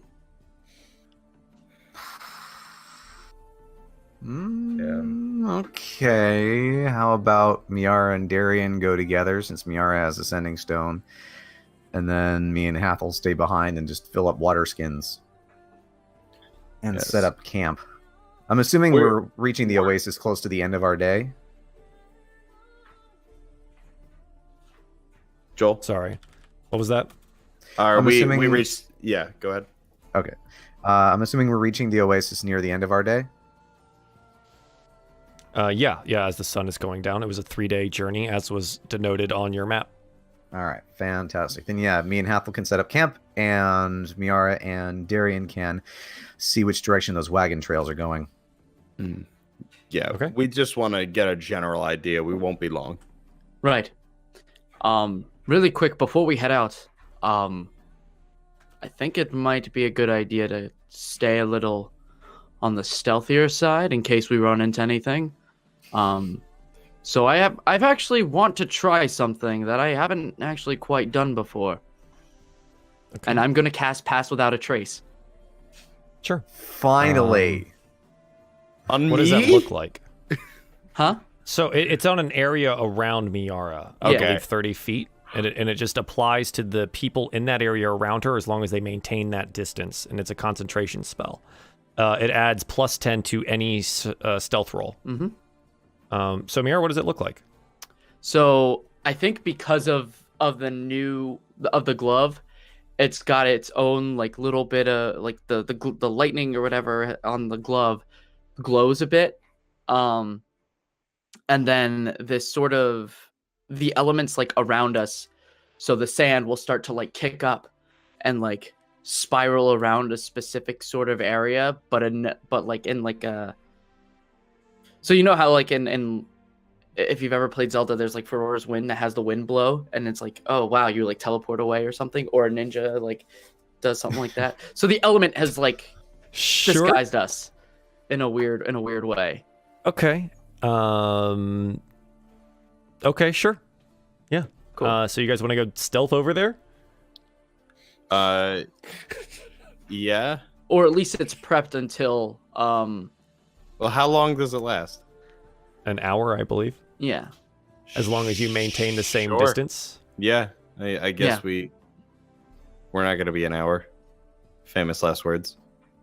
So you've never casted this in front of us before? No.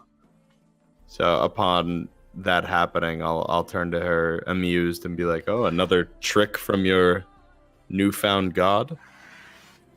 Well, I've known about it for a while, but I've only really had much of an opportunity to use it now.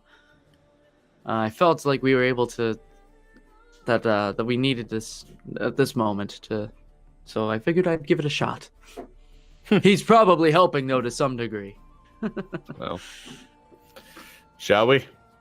We shall. Sure. So you guys want to make your way over and follow some of the tracks for a distance? Yeah. Go ahead and roll your stealth checks. So how does that work? Is it just a flat check for me because I would have been at a disadvantage? No. So roll at disadvantage and then Okay. add 10 to whatever your number is. Ah, got it. Okay. That's why it's so good. Even 19. Darien can be stealthy. 18. 18 and 19. Yay. So you're aided by the magic. Your tracks, your trace, even your footfalls, everything feels dampened. All of the sound of your chainmail, Darien, it's softer on your ears, and you seem to move much more quietly than you would be able to without its aid. Yeah, you guys go to the tracks where they are north of the oasis there, and follow them for some ways. They seem to zigzag in and around a lot of these sand dunes here, but you do notice that they proceed in kind of a northeasterly direction. Okay. So based off of our chart, from what we've known about our chart, is that heading in the next direction of where we need to go, or is that in a different? Yeah. The next oasis from you would be northeast, about 3 days. Okay. Hmm.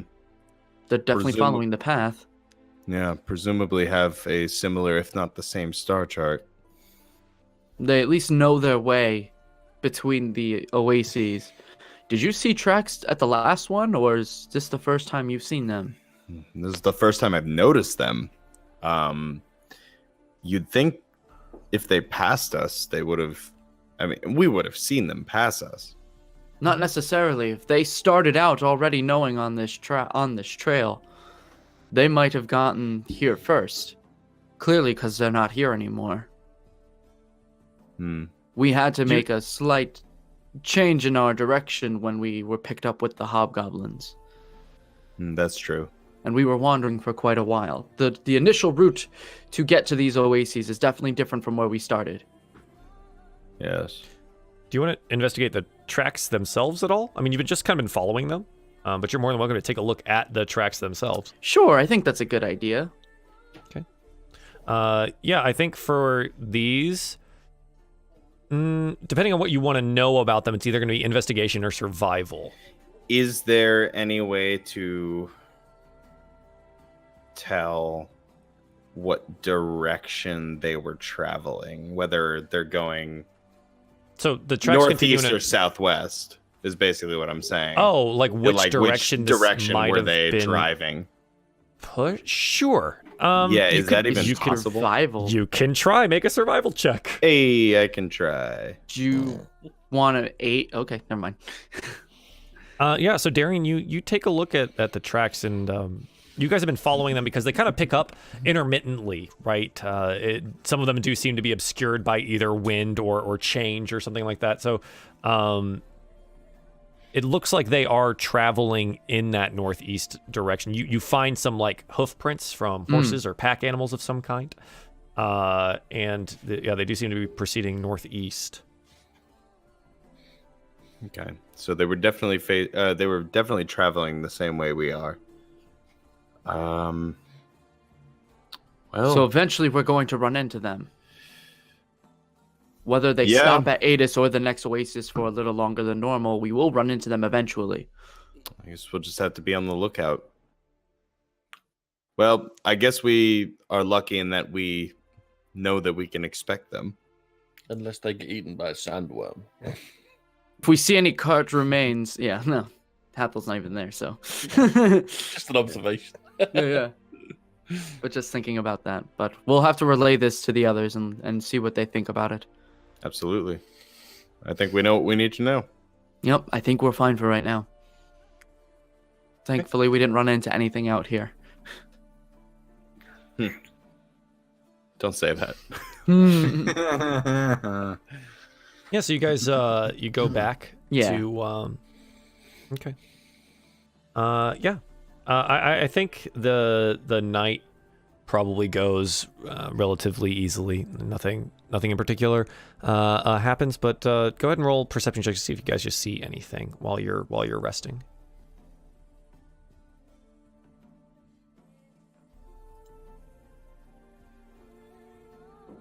Okay. 18, 10. Hathol, I'm assuming you're keeping watch as well, so 8. I'll do a thing as well. Okay. And as you guys normally have been doing, go ahead and make that survival check with advantage, Miara, to make sure that you know where you're going. Yep, let's do it. Advantage is ticked on and hitting that survival. And then we got a 20. Cool. Yeah. So northeast of you guys, about 3 days, should be the next waypoint, known as under the Gazing Serpent constellation. Yeah. So you seem to have the right of it. I think again the night proceeds easily enough. It's cold again, but you guys have kind of got this down to a bit of a science now, which is good. I think as the morning comes, everyone is well rested. You all have had enough food and drink, so if you had any exhaustion, then obviously it's gone now. But before we get started, I think we're going to take a quick bio break because I need to hit the restroom. So Yes, I need more we'll water. be back really soon. Thanks for joining us tonight, guys, and we'll be back in a couple of minutes. All right. Welcome back to DieFall, episode 35. We have our heroes just waking up from a actually restful evening in the desert, where they are fully prepared for the day ahead. Seems good, man. Shocking. Seems like something horrible is going to happen, is what it seems like. Yeah, We right? played some cards. We had a chat. Yeah, we played some cards. Oh my god, I love it. Had an excellent evening. Yeah. I have a playing card set. It's the There you calm go. before the We storm. definitely played some The cards then. sandstorm. Yeah. Oh, no. So yeah. So you guys you're up in the morning. What would you like to do? I want to first thing I want to do is double check and see if I can figure out what's happening with this sandstorm. Yeah, so you Yeah, want where to is it? scan the horizon and see where it is. That seems like a pretty good idea. Yeah, go ahead and roll me a perception check. Let's I think see if all you of can us are find kind it. of looking at that at the moment Yep, too. you're all looking east. Go ahead and everyone. Do you know what? Everyone just roll perception for me. Heck it, why not? Everyone gets to look. I don't see shit. I see everything. I can see the future. Yeah, There's a what on the what? See. I think Darien may be helping Ignis like tie his shoes or something. They're a little distracted at what's going on. No, I just picture everyone standing and looking at the sandstorm, and Ignis is just like, get out of the way, get out of the way, I can't see. I can't And see. he's like, he kneels down, my lord, let me get your boots for you, and just like starts strapping on. Yeah.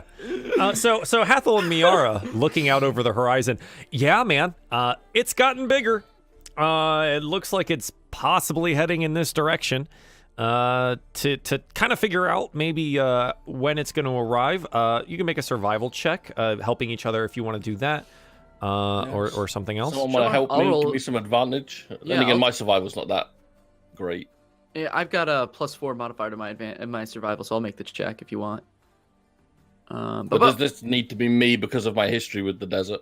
No, because I think Miara is spending enough time here, and with your help, there we go. you would be able to direct her and be like, okay, you can tell by, like, let's say you maybe don't see it from where you are right now. You're like, okay, by these indicators, we could probably figure out the distance or something like that. It's like it looks like it this many kilometers away. About how fast is it traveling is what he would probably tell me. Like, Yeah, and you guys like wait for like 10 minutes or something like that, and you wait for it to like, okay, yep, it's definitely coming closer, and that's about the distance and the size, whatever. You know, Miara is a specialist in survival. With the knowledge from Hathol, she could probably make a good educated guess about a storm, right? Mm-hmm.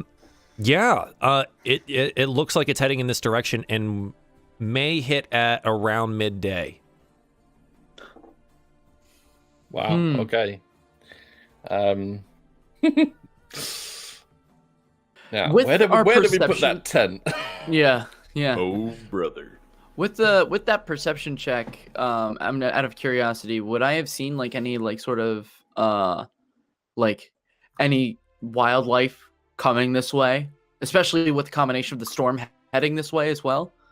So your check specifically is for finding the storm. Right. That's what the check is for. Right. So if you would like to look for wildlife of any kind, you can go ahead and I think that's our make best another bet. look. Yeah. Right? Because like you looked at the storm and then you're like, okay, now we need to figure out how far away it is. So then you like did all the survival calculations, and now you're trying to check for wildlife. So I think it's an additional perception check. Okay. I was just seeing if in the distance if there was anything like I saw like coming this way or anything like in the from the direction of the storm. But okay.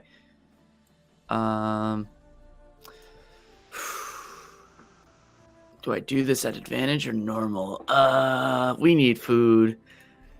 I'm using my inspiration. Okay, I can give you some rations, man. That's Well, why I bought extra. we just traveled for 3 days, so that's the 3 days of rations that the hobgoblins gave us. You've Yeah. actually traveled for 4. Oh yeah, so we traveled for 4, plus so we're out of one. those hobgoblin rations. I have 15. Then there's still run out, you know. I know. And I had rations And we should- before they gave me the 3 anyway. And admittedly, we should figure out or get food because we're gonna have to make the journey back. So Exactly. So I that's just realized that. so there we go. Advantage on perception, right? That's checked. Cool. Presumably, we can buy more in Adis. Whew, buddy. Do you notice any wildlife in the direct vicinity of where you are right now? You see like maybe a buzzard way up high in the sky, but no particular Shoot it. wildlife. Right.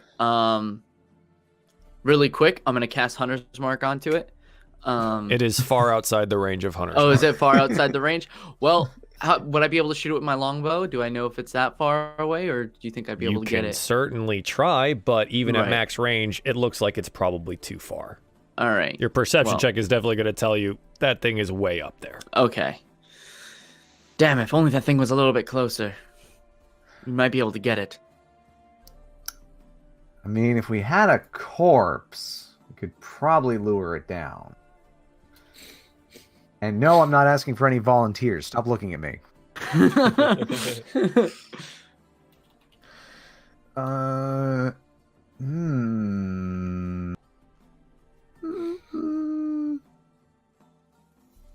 I mean, we have body parts. I'm not sure if he would be interested in that. Although we do have those Periton legs. We can use those as rations. Concerned about him. All right. Well, Yeah, I mean, at this point, we still have rations, and we have a few hours before a sandstorm hits. So, I'm thinking we can worry about food later. definitely need to get out of here now and start heading to our next location. I mean, you can't get out of here when a sandstorm's coming. You can't run away from it. We need to hunker down and ride it out. Is there a tall enough dune that we can get on the opposite side of it? I mean, I know it's gonna basically wash over the entire thing, but it might. Yeah, I mean, there's definitely dunes that are taller than you that are around. Yes. They would seem to be mostly made of sand. I mean, we're still at the waterhole, yeah. Currently, We haven't left. So what was the terrain around here? Was there any big rocks like the last one or anything?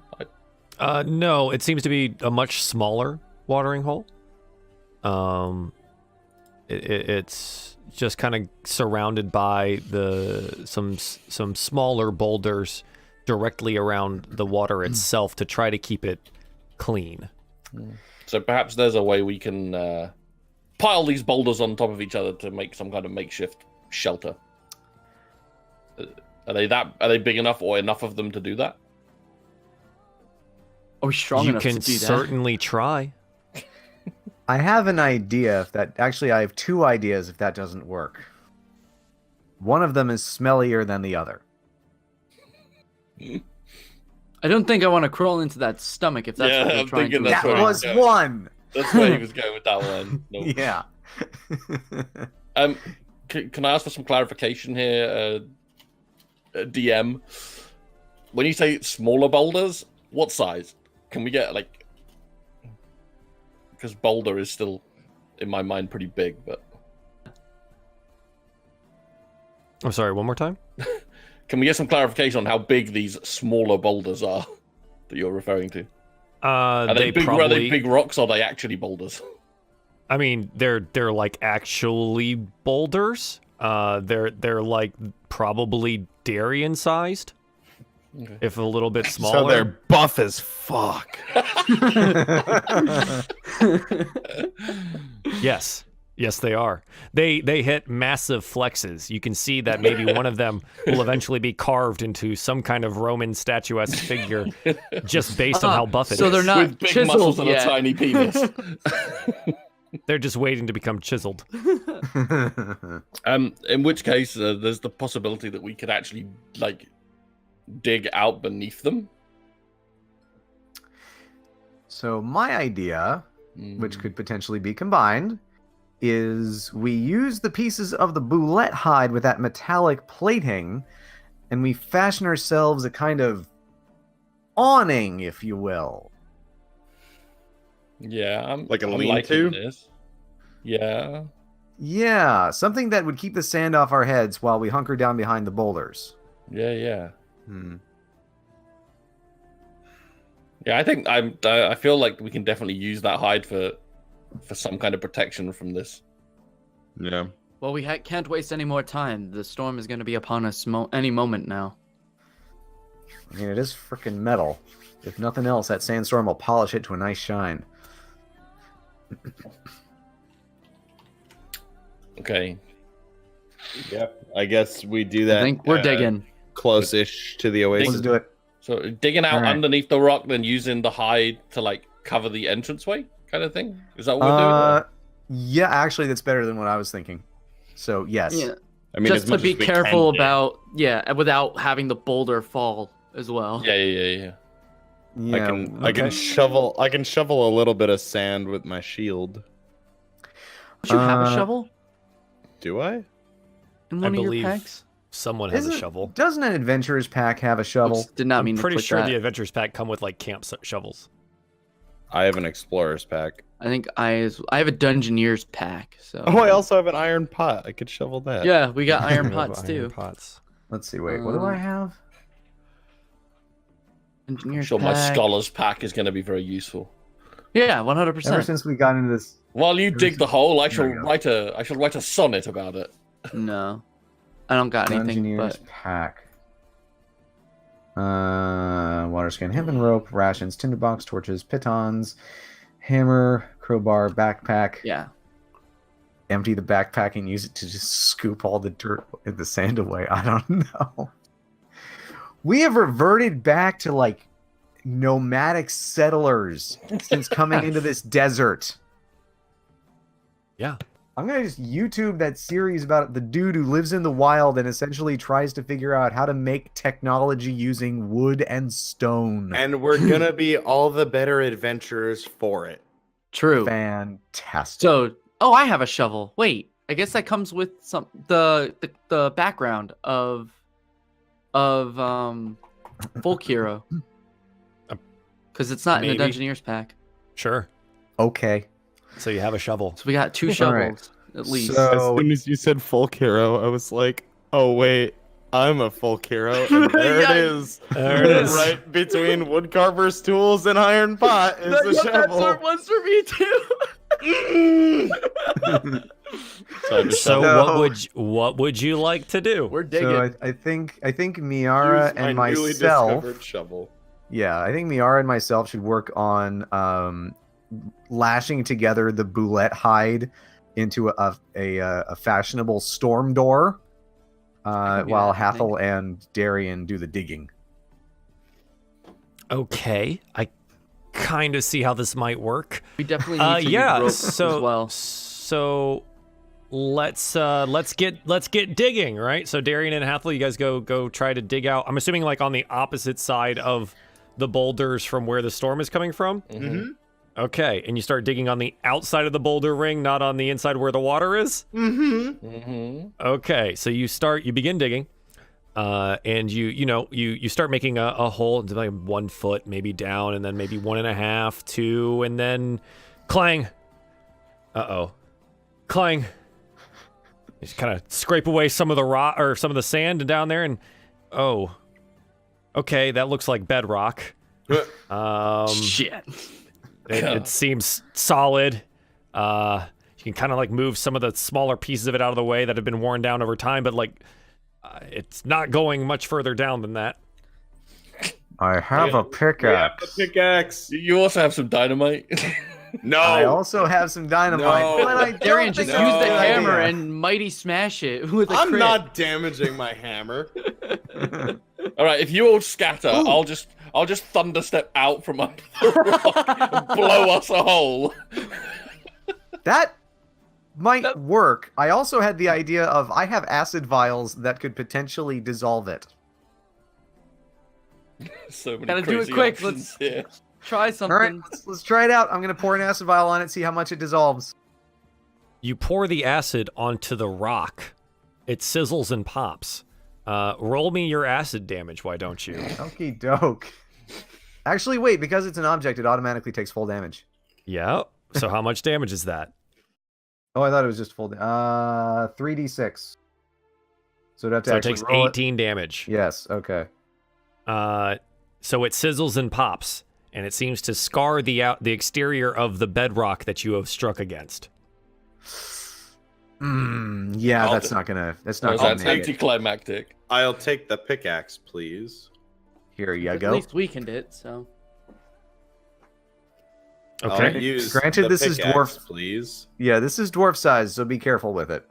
So I'm trying to get a lay of the land. What does the hole look like now? You guys have gone down maybe 2 feet. How big is the hole that you've dug? Like around. Pretty wide. 6 Yeah. feet. Okay, so it's 6 feet and then 2 feet down, pretty much all around. Yeah. And what you've gotten to is like the sand keeps kind of like it's sloped, right? Because the sand doesn't like stack; it's not solid. It's unfair. So it keeps sloping back down into the hole that you've created. But in this hole, like it's like a rocky bottom. So you take the pickaxe and you strike at it and go ahead and make athletics checks for me, please. Just make one. Here I go. 18. Yeah, with a powerful strike, you strike into it. The pickaxe sinks into the bedrock, maybe about 2 or 3 inches. You pull out the pickaxe again, and you throw it back in there, and it sinks into the bedrock again about another 2 or 3 inches, and you crack it back open, and you've created, with the 2 pickaxe strikes, maybe about a hole like this into the bedrock. You'd like to continue? One more for good measure. Yeah, you slam the pickaxe into the rock, and you kind of crack it open a little bit, and it's like, now the hole's like this. Do you think you can get that open for 4 people in however many hours we have? It's, I don't think this is gonna work. So, Darien, I'm assuming dynamite. you're doing this digging a little bit away from where the acid is bubbling happily on the surface of the rock. Yes. Okay. Just want to address that one real quick. Oh yes, Super Tech Boy. I've been traveling with Ignis for a while. I know when to avoid his ridiculous schemes. We're good. Yeah, we're fine. Okay, so what would you like to do? Can we thunderstep it? Does that actually my work God. for inanimate objects? Can we You can just certainly try. Can we just lay down under this thing you're making? That was also Yeah. my thought I as a think that's last better, resort. and we'll hold on to it. 2 With feet by 6 feet with a little cover. Yeah. and a panther and 4 people. Yeah. You did not recover enough boulette hide, you remember, to cover 4 people. Really? I have like 200 pounds of it. Of the plating, yes. You're going to sew together metal plates? No, Well, we we're can gonna use lash the- them together with rope. Yeah. Okay. It's not the best idea, but it's better than nothing. Sure. Yeah. I mean, do you want to try the thunderstep thing? Dynamite? Anything else? Are you guys gonna do the? Well, you do the thunderstep if you're gonna. I think we should start lashing stuff. Yeah, I we're don't wanna lashing. Explode.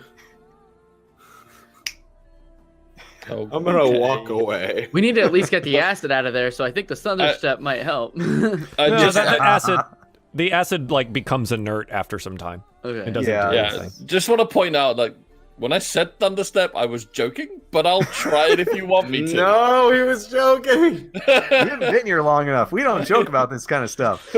I can try it if the group wants me to. You have a dumb idea. Let's do it. Make your decision, because we're lashing over here. All right, Yeah. all right.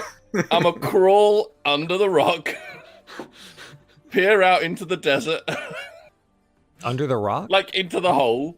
The hole is Okay, like so you- under a rock, isn't it? That was the whole. No. point. So here, It's like maybe. near the rock.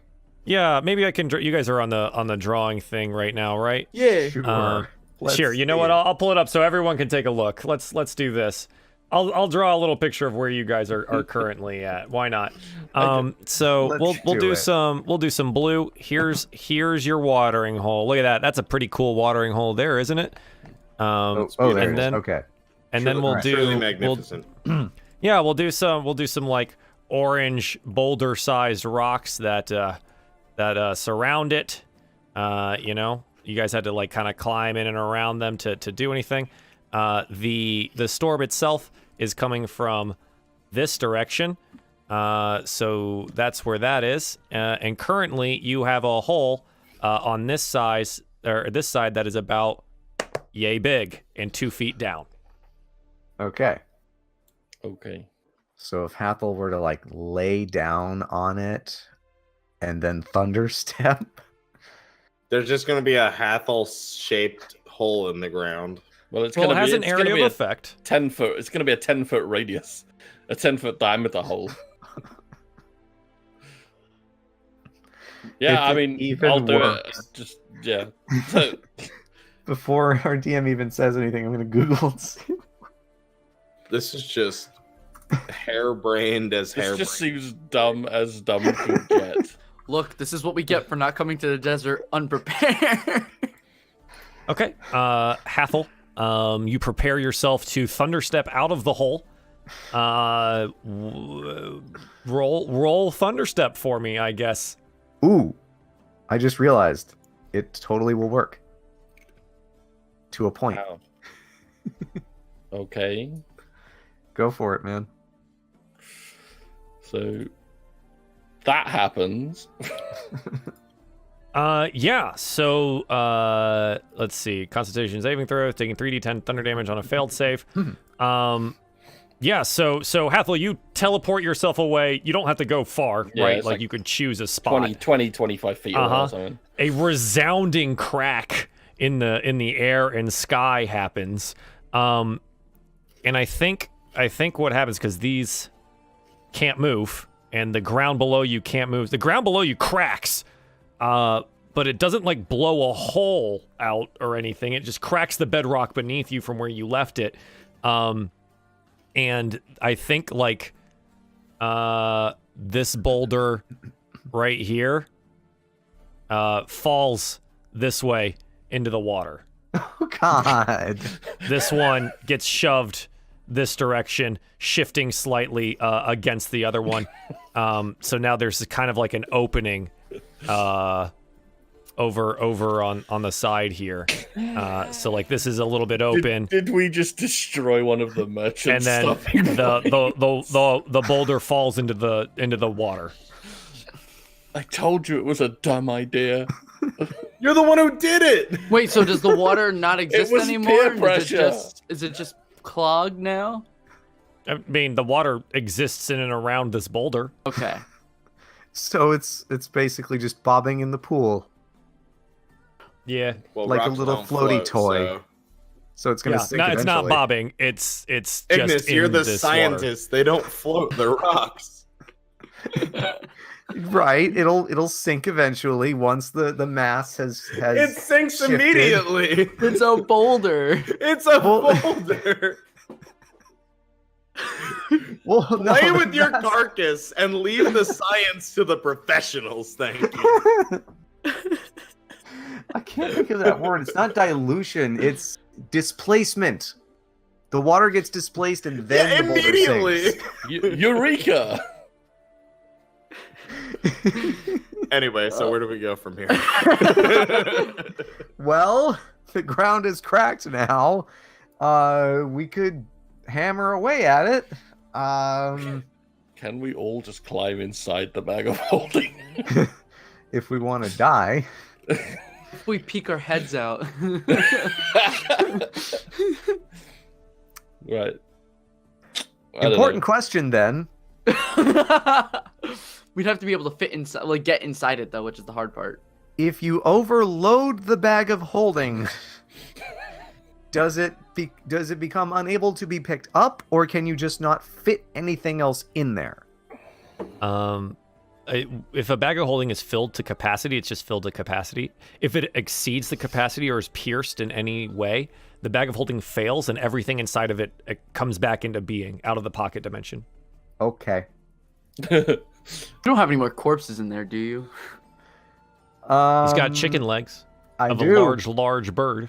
I do. I have a very big chicken leg in here. Let's see. Still got a boulette stomach. I feel like that's our only option now. As much as I hate it. I mean, yeah, if we hunker down inside the stomach, get behind one of the boulders, and just wait it out. It's gonna stink, but we might survive. I'm sure some of the smells like gone away at least a little. Right? I don't know. It's been marinating in a pocket dimension. Probably not. Well, the pocket dimension is like a vast, infinite space, so So Non-infinite, but Well, it does yeah. not contain oxygen in any way, shape, or form. It has no atmosphere of its own. Right. yeah. I'm not sure if that would kill the smell or just preserve it. I think that would just kill it. Quick, where are astronauts in chat right now? I'm pretty sure you still stink in space. Sorry. in Um, space, no one so- can smell you. If we're not gonna try and dig a hole, are we gonna get in the stomach? How close is the Because storm I on us kind now? of don't want to get in the stomach because I was almost in the stomach naturally. Well, this probably went for, I don't know, I assume this probably, you guys tried doing stuff and did stuff for about an hour, maybe 2 hours or so. Yeah. Yeah, it's approaching quickly. We need to get in Okay. the stomach. Everybody in the stomach. Oh god. So you pull out the rolled up stomach, The humiliation. open it up, and realize, what do you do with it? You're going to try to get inside the stomach? Yeah, I think it ended up. Yeah, we ended up cutting it open because some we had point. to empty the stomach. In order to fold it up anyway. Yeah. Uh-huh. And so there's a hole in there for us to fit into. Uh-huh. It's like So a tauntaun moment without. So the stomach, I already gave you pretty much the dimensions for it, but if you were to fit inside of it as you pull out the stomach and realize in front of you, remembering the size of the stomach that it is, Miera and Ignis probably can fit inside. And then Hathol and Darien can lay down in the hole with the boulette plate on top of them. And what about poor little Balmiar? I think Balmiar might be able to squeeze with you guys. Okay. I never thought Yeah, I'd I have guess to we'll evade do that. I never thought I'd have to evade a sandstorm by climbing inside a monster's stomach. Yeah, I didn't either. No. But Star Wars should have prepared me for that. Mm-hmm. Man, Alright. I just wanted to toss a gnome. I didn't ask for this. We're all gonna be closer after this anyway. Don't worry about it. All right, so pulling out the stomach, we're unfolding it. Miara and me are gonna hunker down. Like since this boulder moved, then we're just gonna hunker down behind this, so we have like double protection, I guess. Okay. Yeah.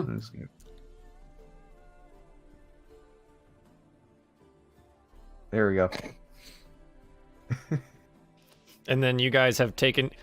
so let's see how well put together this boulette hide is that you guys have been working on for a little bit of time. All right, what are we working? What are we working with? Go ahead and make me a dexterity check. Oh Okay. boy. Each of us? With some rope, right? Like you're doing this with a rope? Yeah. Lashing it together? Oh yeah, the hide, right. I thought you said the stomach. Sorry. No, the hide. Yeah, the hide. Yeah. Are we each doing one or am I helping? I think we're helping make like a big one, right? Okay. You want to roll it? I think you have higher dex than me. Yeah, I've got 14 with 2 or something. Then we have the same dex. So it doesn't So matter. It doesn't matter. All right. Yeah. I guess I'll do it. Go for it. All right, here we go. Advantage, right? Mhm. Yeah, Oh, Well, wow.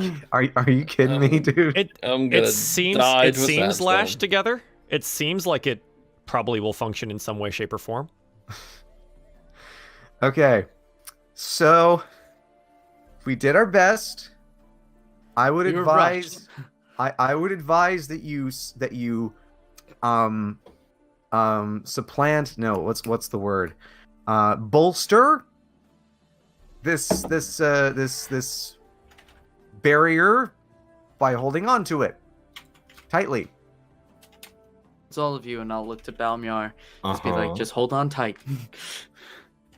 Yeah, Balmir without his thumbs. He growls. He can use his teeth. Yeah, he Oh. And Yeah. I might recommend face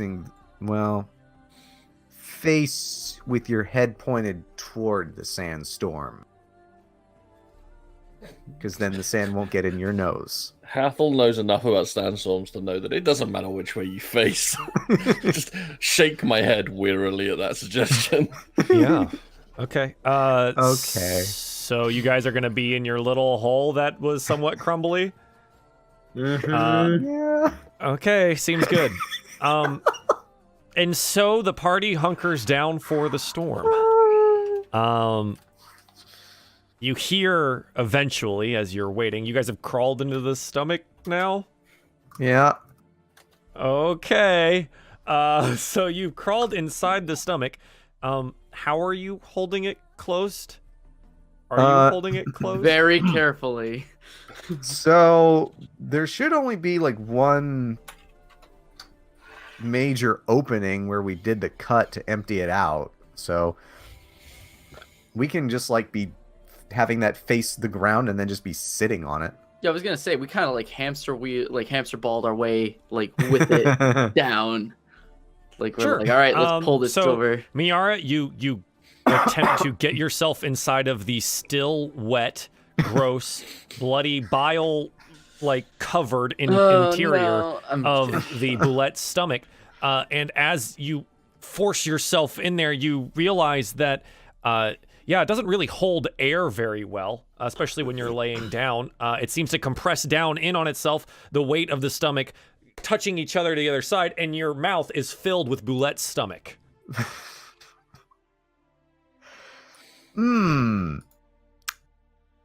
I think we may need to rethink this. All right. Opening. We have the opening away from the sandstorm. Miara is currently suffocating inside of the Boulette's stomach.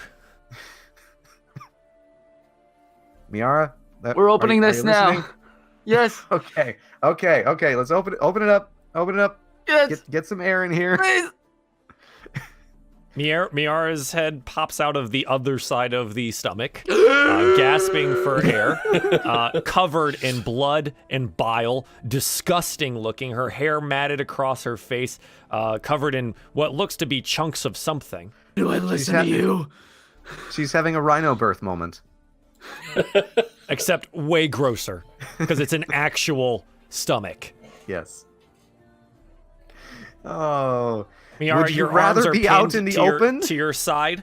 You're still inside the stomach. Only your face is external. Ignas, you are the dumbest smart person I know. At this point, I'd almost rather face the storm without any cover. I mean, more stomach for me. Good luck breathing in there. I'll just have to... Look, we can just open an air hole.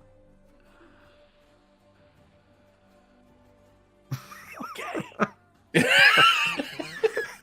just wait. Just like flick your glove towards us threateningly. I'm a thunder slap I might you. have to test bitch. this. I might have to test So is this the air hole that her face is out of right now? Yeah, we could just use that as the air hole. So is her face just exposed the entire time? She's currently laying on her back, face up, in a stomach, and can't move her arms and legs. Okay. Now I have the image of it. Sandstorm's coming quick. Yeah, it's like happening.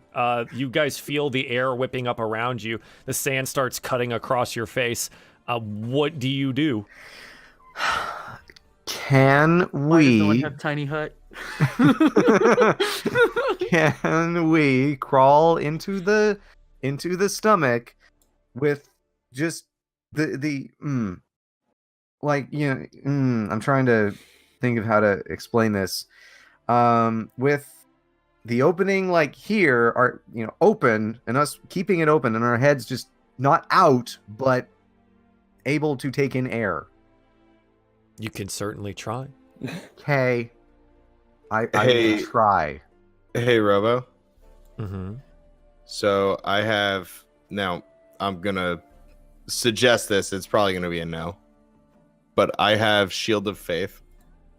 Okay. Can it act? Its description is it's a shimmering field that appears and surrounds a creature of your choice within range, and its purpose is grant +2 AC. Mm-hmm. Can it act as a barrier for 10 minutes? No. Okay.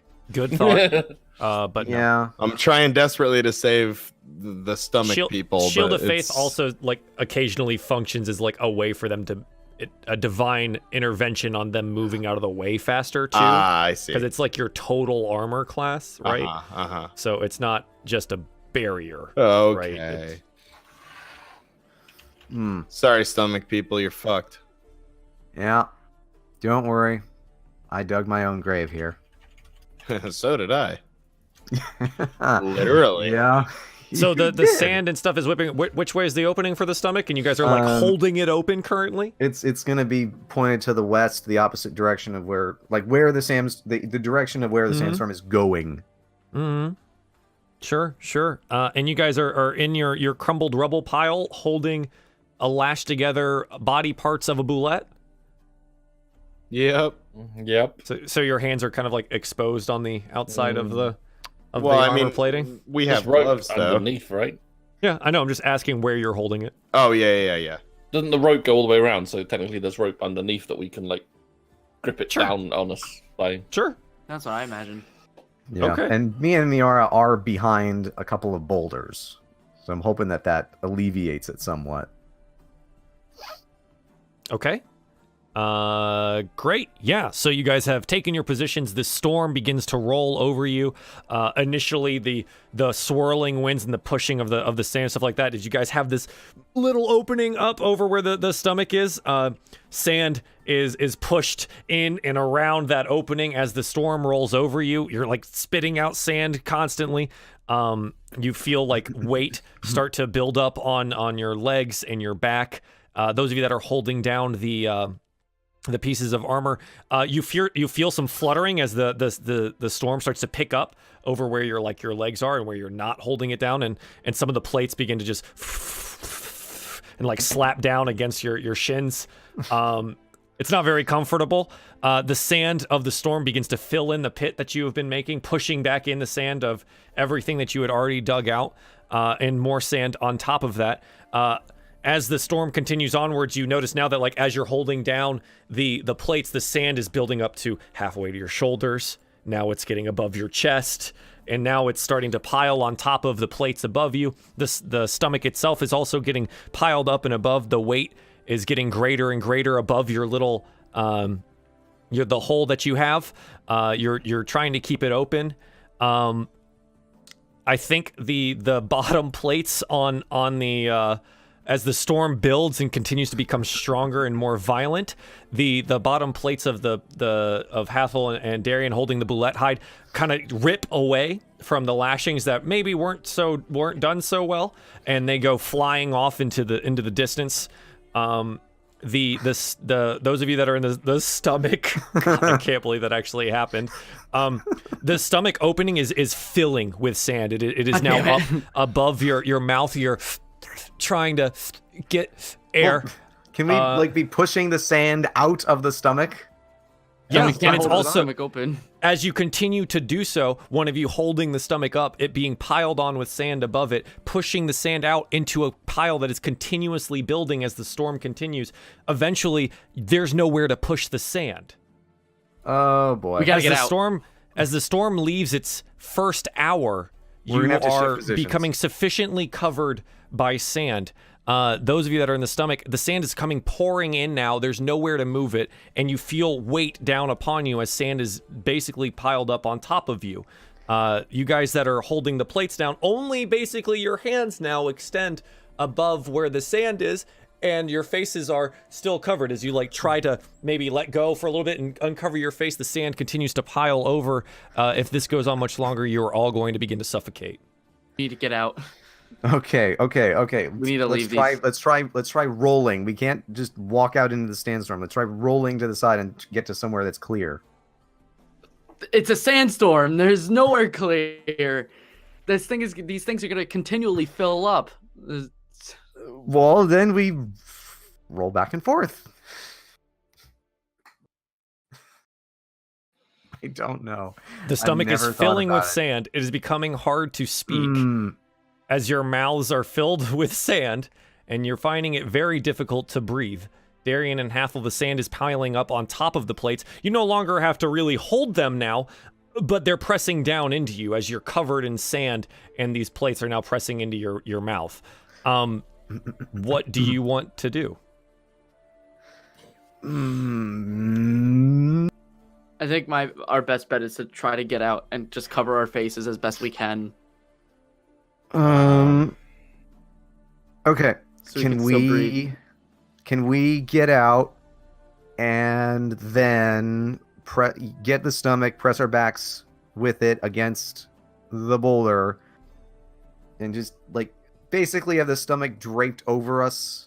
Not us inside of it, just us draped over us, so that we're keeping our heads, or they're keeping the sand off our heads, essentially. if that makes any sense.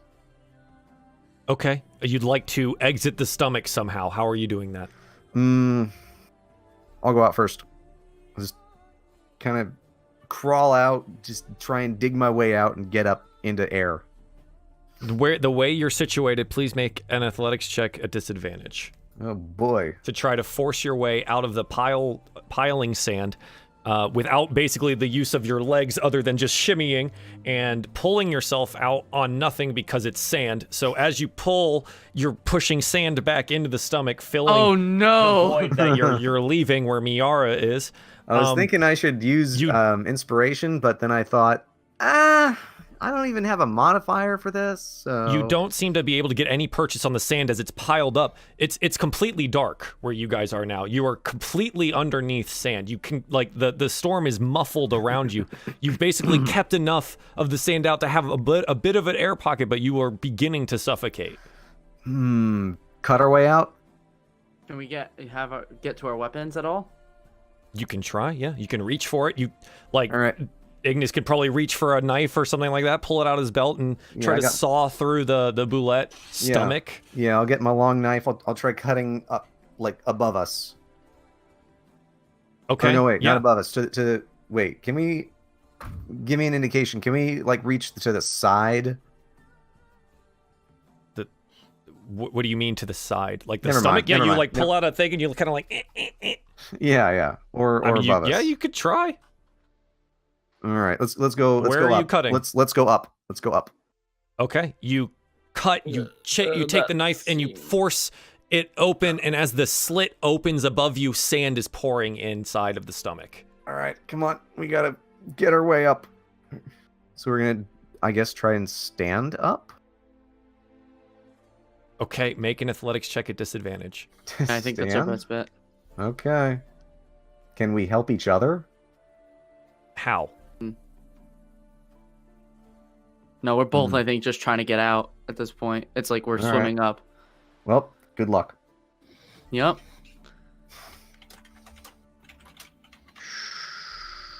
Go. It's actually not bad. A 6? 6 is interesting to call not bad, Ignis, but well, it's not a crit fail. Ignis, you're lying on your back and you've cut open the stomach above you. Sand is pouring into your mouth and your eyes, and you can't see anything. You have no idea how far you have to go. So I don't know if you ever tried. You can't swim through sand. It doesn't support you buoyantly like water does. Yeah. You try to dig the sand out, and you push your hands higher and higher, and realize that there's not an opening above you to crawl to. There's nothing to push against. The sand just moves, and you attempt to crawl out of it, but Ignis, you're not finding any purchase. Miera, I assume you continue the cut for him, because I don't know. You have no air. It's hard to talk without air. Yeah. And you open the stomach up, and the sand is pouring into your mouth. There's the howling of the wind that you can hear. This feels like far away now, and you try to crawl your way out. You seem to get half of your body out of the stomach, pushing upwards, but you definitely have not reached the surface. As this is happening, Darien and Hathol, the weight of the plates and the sand on top of you it's becoming pretty heavy.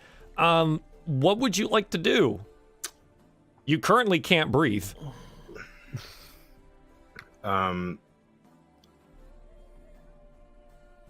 I get my goggles on? Sure. Yeah, I mean, you can put them on. You try to wipe the sand out of your eyes, but every time you do that, sand just fills back in that area. You're probably able to create a little bit of a pocket pushing out with the armor on top of you to just move it out of your eyes just enough to get your goggles down. Yeah. Okay. Putting the goggles on, I'm gonna try my best to. I'm still wearing the hobgoblin cloaky thing on top of my armor. Mm-hmm. I'm just gonna push the plate off of me. So you're gonna try to push whatever is on top and everything with it up. Yeah, we'll do this together, both pushing up. Yeah. Balmiar, I think, is helping too at this point. I don't think Balmiar has any way to try. Yeah. Well, it'd be him pushing up like from like trying to hold himself up, I guess, in some Hey, way. I don't think he can help.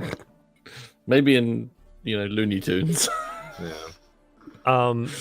So I'll kind of elbow Hathol and like nod up, and we'll push together. Hathol, you feel a nudge. Darien, I'm sorry, I don't think he can actually see, because if he like turns his head, it's just sand. There's nothing there. Your body is like covered in sand. Okay, then I'll just push. Yeah, I think he feels that though, right? Yeah. He feels you trying to push, and I'll join. So in. he's gonna try doing it as well. Make an athletics check, please. I think it's just a straight check. With the help is the advantage, but it's disadvantage because of the position you're in. Okay. 19.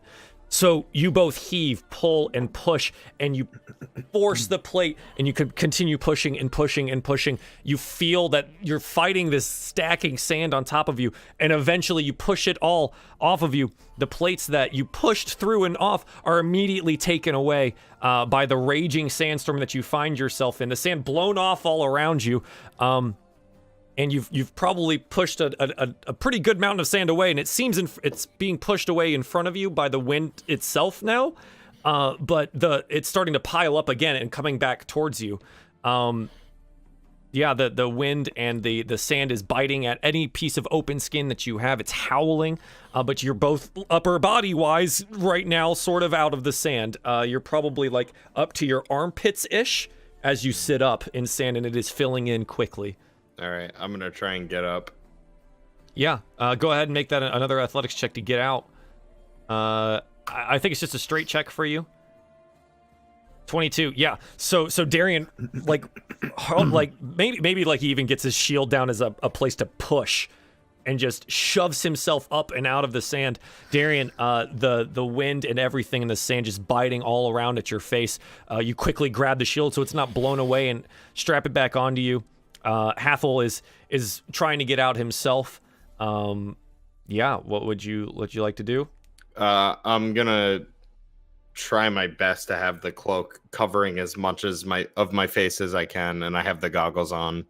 Yeah, conveniently, as you empty out some of the stuff, the sand, because you can't really see a whole lot. Like everything in your vision is obscured about after about 3 feet away. It's almost impossible to see anything as the sand swirls around you. The clothing that they did give you does come equipped with one of the veils that they wear, so you're able to pull that across after trying to get some of the sand out. As you breathe in and out, you are breathing in some sand that was there, but it is keeping out any excess sand from entering your mouth. Yeah, and you help Hathol out. Go ahead and make an athletics check with advantage.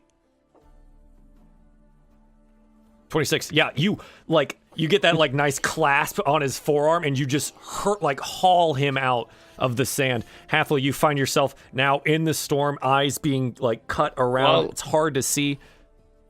While he's pulling me up, can I grab Balmir with my other hand and drag him with me? Yeah, you grab him from the under strap where his armor is. The girdle strap, right? And you haul him out of the sand as well. He's coughing and hacking. His eyes are closed. You guys are all in this sandstorm, and it's hard to breathe. It's hard to see. It's hard to move. What do you want to do?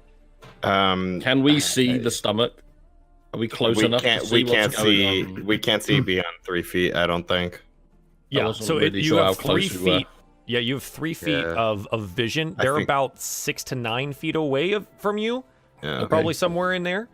You know the direction-ish based on where the boulders are from behind you, but as you turn around to try to see where the boulders are and stuff like that, the sand is piled up on top of them and against them. It just looks like a mound of sand behind you.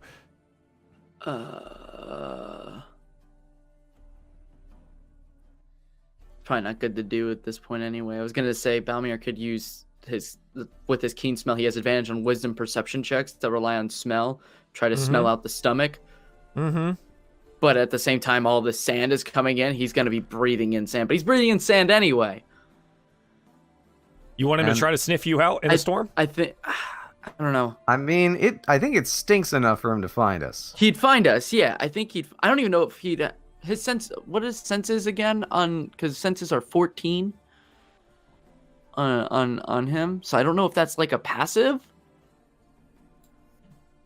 Hang on. His perception is +6. Yeah, his perception is +6. So But what are you asking? There's under skills, there's senses, and there's a number 14, and I don't know what that is.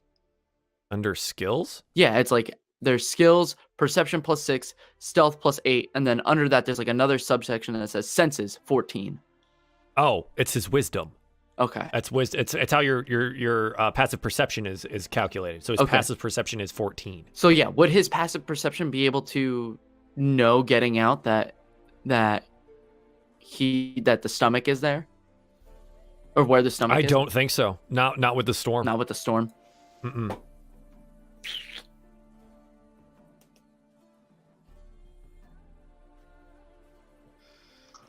Darien, Hathol, what are you doing?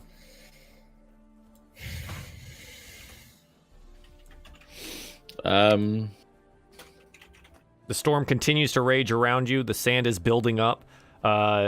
There's the mound of sand behind you against the boulders is growing. What do you do? Like, I don't know. Die. Well, right now you don't know. Miera and Ignis were somewhere to your left. Do you want to try to find them? yeah. So, well, yeah. We knew the general direction they were from us, right? But then again, we don't know which way we're facing. Well, there's We the know large based mound on of sand behind you, the right where you boulders got and up, and everything. then they're behind you. I guess we'll feel along the boulders. Yeah, so like it's now this mound of sand, right? But like you push your hand in, and on this side the boulders are still tangible, right? Yeah. They're like underneath this mound, and you can find them, and you kind of follow them around. Yeah. Yeah. Okay, so you like follow them around to kind of where the breaking side of the wind is. It's as you come around this side of the boulder or around the mound, you do see a large mound of sand that wasn't there previously. That seems to be in a spot that may or may not have been where they were. Okay. Miera, what is your constitution? My base constitution? Yeah. It is at 14. Ignis, what is yours? It is also no, it is not 14. It is 16. I guess mine would be 16 if you count the +2, I guess. What do you mean 16 your plus 2? Constitution score. Yeah. No, What is your it's- constitution score? It's That- it's is the that- big number. It's the big number in the little circle. Yeah. Yeah, that one says 14. Okay. it's You don't 14. add the In the plus circle. 2 to the No. Okay, I score. wasn't sure if That's- that was it or not. Yeah, that's your Yeah. bonus because of the score. Yeah, because of the score. Okay. so Trying, my score is trying 14. to explain that to the players in the D&D campaign that I'm doing It's tough the was first time, right? impossible. Yeah. It was so hard to explain it, and I remember having trouble grasping it. My And favorite one is still wisdom versus intelligence. That's still a Oh. tough one. that hasn't come up, thankfully. But Yeah. the Yeah. explaining modifiers made it was so hard. Anyway, Page 183. For those of you that are following along in your player's handbook, go to page 183. I can do that. Yeah, suffocation rules. I know thee well. I almost, no! I just got cool shit too. I almost drowned in the mountain. I'm I never remember getting a that. stomach from you again. I'm never getting in a stomach with you. I mean, ever It again. kept us going the first. We probably half would have of the been better storm? off just wrapping our faces up with cloth and Suffocating. trying to push our way through. So you both can survive 3 minutes without air. It is definitely past 3 minutes now. You're both unconscious. Yeah. Okey doke. The right. second I see that mound, I'm gonna start like digging into it with my hands, like scraping. Yeah, you start pushing it off and pushing it. You see, like, Me you also. see eventually, like, as you get down, because you're fighting against the storm that's also pouring sand onto this, right? Like, it just keeps adding more and more sand, but you're able to shove it off, and you see, like, an arm extending outwards. It looks like has that blue glove of Miara's still on it. So you see that one first. I mean, I'm guessing at this point, Balmiar is being useful because I'm pretty sure cats can dig. I mean, he's Pause. trying. He's just trying, right? So you guys are No, like I'm gonna pushing the sand away, but grab it's the difficult. gloved hand and heave with all my might. I'm Which assuming isn't Darien's much. probably going to help Yeah, you. I don't have much might, so Darien, you heave with all your might, and I'll give you. Okay. Give me that athletics check. Advantage, please. Please crit. Say success, please. Ooh, it's close. Close. This is still The good. 23. Yeah, so like it has to be high because they're stuck under all of this sand now and inside of a stomach still. And you're hauling her out of this thing that is a stomach doesn't like to give up its contents anyways. It's also wet and gross inside and it's trying to hold everything together and it's got all this weight on it and you're pulling and you're pulling. You finally get her out onto the ground in front of you. The sand filling in back where you had dug her out. So she's there and she's out there laying on the ground unconscious. I'm gonna go back into the mound to try and find Ignis in there as well. Okay. Yes, Do please. you guys leave I've- Miera alone where she is? No, I on say Balmiar's side. He can thunderstep out. Oh my God. No, I say keep an eye on her. I need to find Ignis. Okay, I'll follow the instructions. I'm a good boy.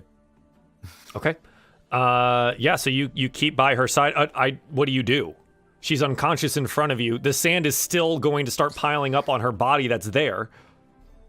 Like every once in a while, you guys are like having to pick up your feet out of the newly like formed floor layer that is the desert now.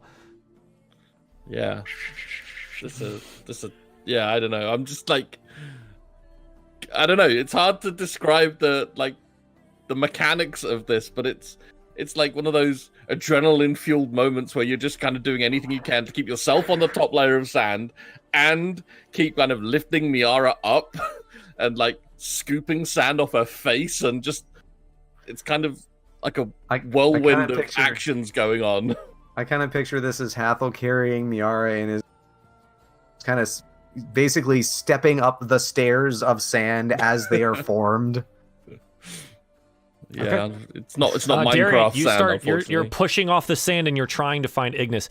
Ignis was not able to get himself out of the sand, so you're going to have to be digging feverishly and for a while. Can I get an athletics check for you, please, to see how much sand you're actually moving here?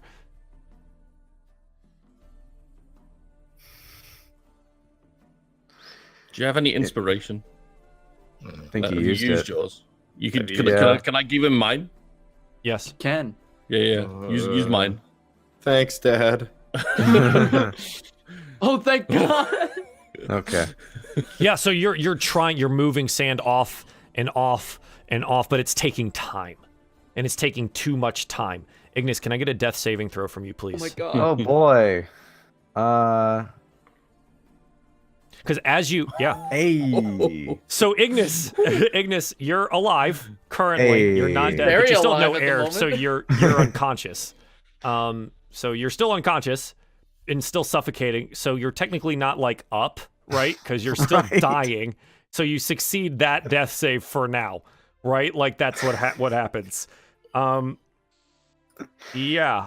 So as the sand continually piles in, Darien, because like this mound keeps filling it back, like with more sand as you try to get it off of this piece. Darien, you realize this is probably going to take more than one person. Okay. Yo, Balmiar. He coming, my boy. No. I mean, giant litter box? Yeah. I don't fucking know. I'll It's like the fucking Kobayashi Maru boys. yes. Yes. I don't know. I'll yell to Hathol to secure Miara's veil over her face so she's not getting pelted with sand, and then I'm gonna call him over here. I'm gonna yell back. This is not a good idea because she will be completely submerged in sand again within minutes. Yeah, but I'll be dead in minutes. So I think Thalmiar would at least not leave her side and probably try to hold her up as best as he could, as well as holding himself up, if that was the case. If no one else was doing How is he doing that? I don't know how he can mechanically do that. Like when animals try to like carry something out through something, they like grab it by like the scruff of their neck. So I'm assuming like probably by whatever cloth is at the back of her neck to like pull her up, keep her held up, if that would be the case, if you were to leave anyway. Okay. Yeah, so he tries to like continually back up, holding your body up and like keep you above the sand level. Sure. Okay, so I'll go and help Darien and I'll bark at Valmir. Keep her head above the sand before I go. Just yeah. Sure. Yeah. Valmir's smart enough animal and understands commands. He also understands the gravity situation. I think that's more animal instinct than anything else. Yeah, he knows like that she's his caregiver. So two of you working together. One of you like trying to keep the sand off from falling back down in, and the other one clearing it away from underneath. Eventually, you do come down to find Ignas's unconscious like arm sticking up, his small arm out of this slit inside of this stomach. It's a baby hand. Yeah, it's tiny and it's barely sticking. You like brush against the fingers and you find him and you try to like dig down underneath that and you see his arm there. What do you do? I pull him out. Okay, make an athletics check, please. is Hathol helping? 16. Okay. You pull as hard as you possibly can to get his small body out. He's much lighter than Miera. He's much smaller, and you get him out. He is definitely unconscious. And I think it's to the point that he's lost enough air that he's potentially dying still. Even with the crit save? Yeah. That would have taken 2 more minutes of time. You probably should be dead. I should theoretically be dead. Should I roll a thing? Is he breathing? So he's not breathing right now. Not that you can tell, but the howling wind and everything else in the obscured vision, you have no idea. You can try to make a check of some kind to beat that. Yeah, I mean, because if he's not breathing, I'm gonna CPR his ass in some way. Can I attempt to stabilize him? Let's get some oxygen in this boy. Yeah, Darien, how would you like to stabilize him? Give him CPR. Yeah, go ahead and make medicine checks. If you want to help each other, make it at advantage. I don't know who's got the higher. It's a wisdom check, so. Yeah, but I'm his sworn protector. Me. Yeah, I don't think he'd let me. But I will kiss Ignas on the mouth.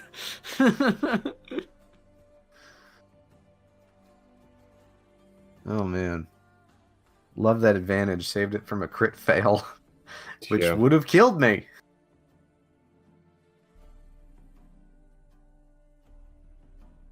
Okay, 16. Yeah, so you guys start putting together essentially CPR in a sandstorm. It's very hard to keep your mouth clean and free of sand and not breathe that into him. But you try to give rescue breaths, right? At this point, he's not breathing. You don't know if anything else is happening. After some time, Ignas does cough and come to wake, but it's still hard for all of you to breathe. So the sandstorm continues to rage around you. You're gonna have to brush off the sand of him again and pull him out. Yeah. The second I hear the cough, I immediately head back to Miera. Yeah. Okay. To check how she's doing. Is Balmar doing his job or? Yeah, he's doing the best he can. Okay. Well, I'm just gonna help him. Yeah. What do you want to do? She seems unconscious. Yeah. I'll do some kind of a check to see if she's actually breathing and unconscious, or if she's. Make a medicine check for me.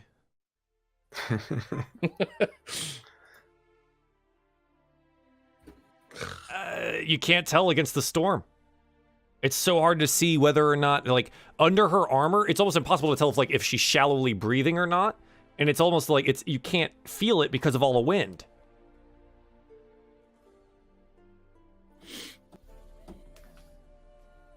Miara, can I get a death saving throw from you, please? Yes. You're currently unconscious. Here it goes. Okay, that's one success. Does anyone doing anything else, or I'm conscious, right?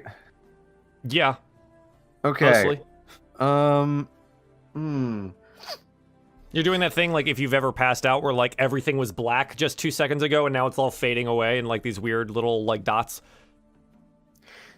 Has not And then happened it's to me all replaced by before, sand. So but I take your point. I guess I'll try and get. Did the hobgoblin clothes included like a veil, right? Yep. yes. Yeah. Okay. I've Did put mention that that. on you at this point. Okay, so I am properly veiled. I'll just try and shout above the sandstorm. Where's Miara? She's with Hathol. We're staying here, Ignis. Okay, but is she all right? Hathol has her. All right. Hathol, do you try to do anything else here, or So I'm gonna work on the assumption that she's in as bad shape as Ignis was. So I'm gonna do the CPR thing on her just in case. And if she is actually already breathing, maybe the shock of me giving her mouth to mouth is gonna wake her up. You're gonna smell real bad, man. yeah, it's disgusting. By Yeah, the way, at this you point, guys giving don't Ignis care. mouth to mouth was miserable. Darien, your mouth is essentially just covered in This bile. is needs must at this point. Like, Yeah. Make a We'll medicine get check over for it. me. we'll get over it. 19. Hey. You're able to figure out that yes, she is indeed breathing. She's just unconscious. It's a lot. She's at death's door. She needs some form of healing of some kind.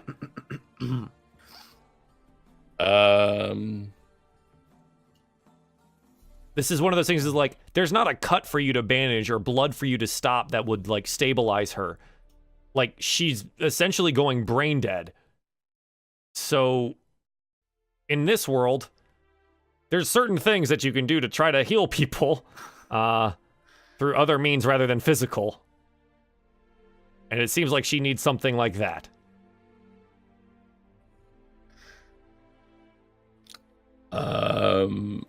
Miara, can I get a death saving throw, please? Here goes nothing.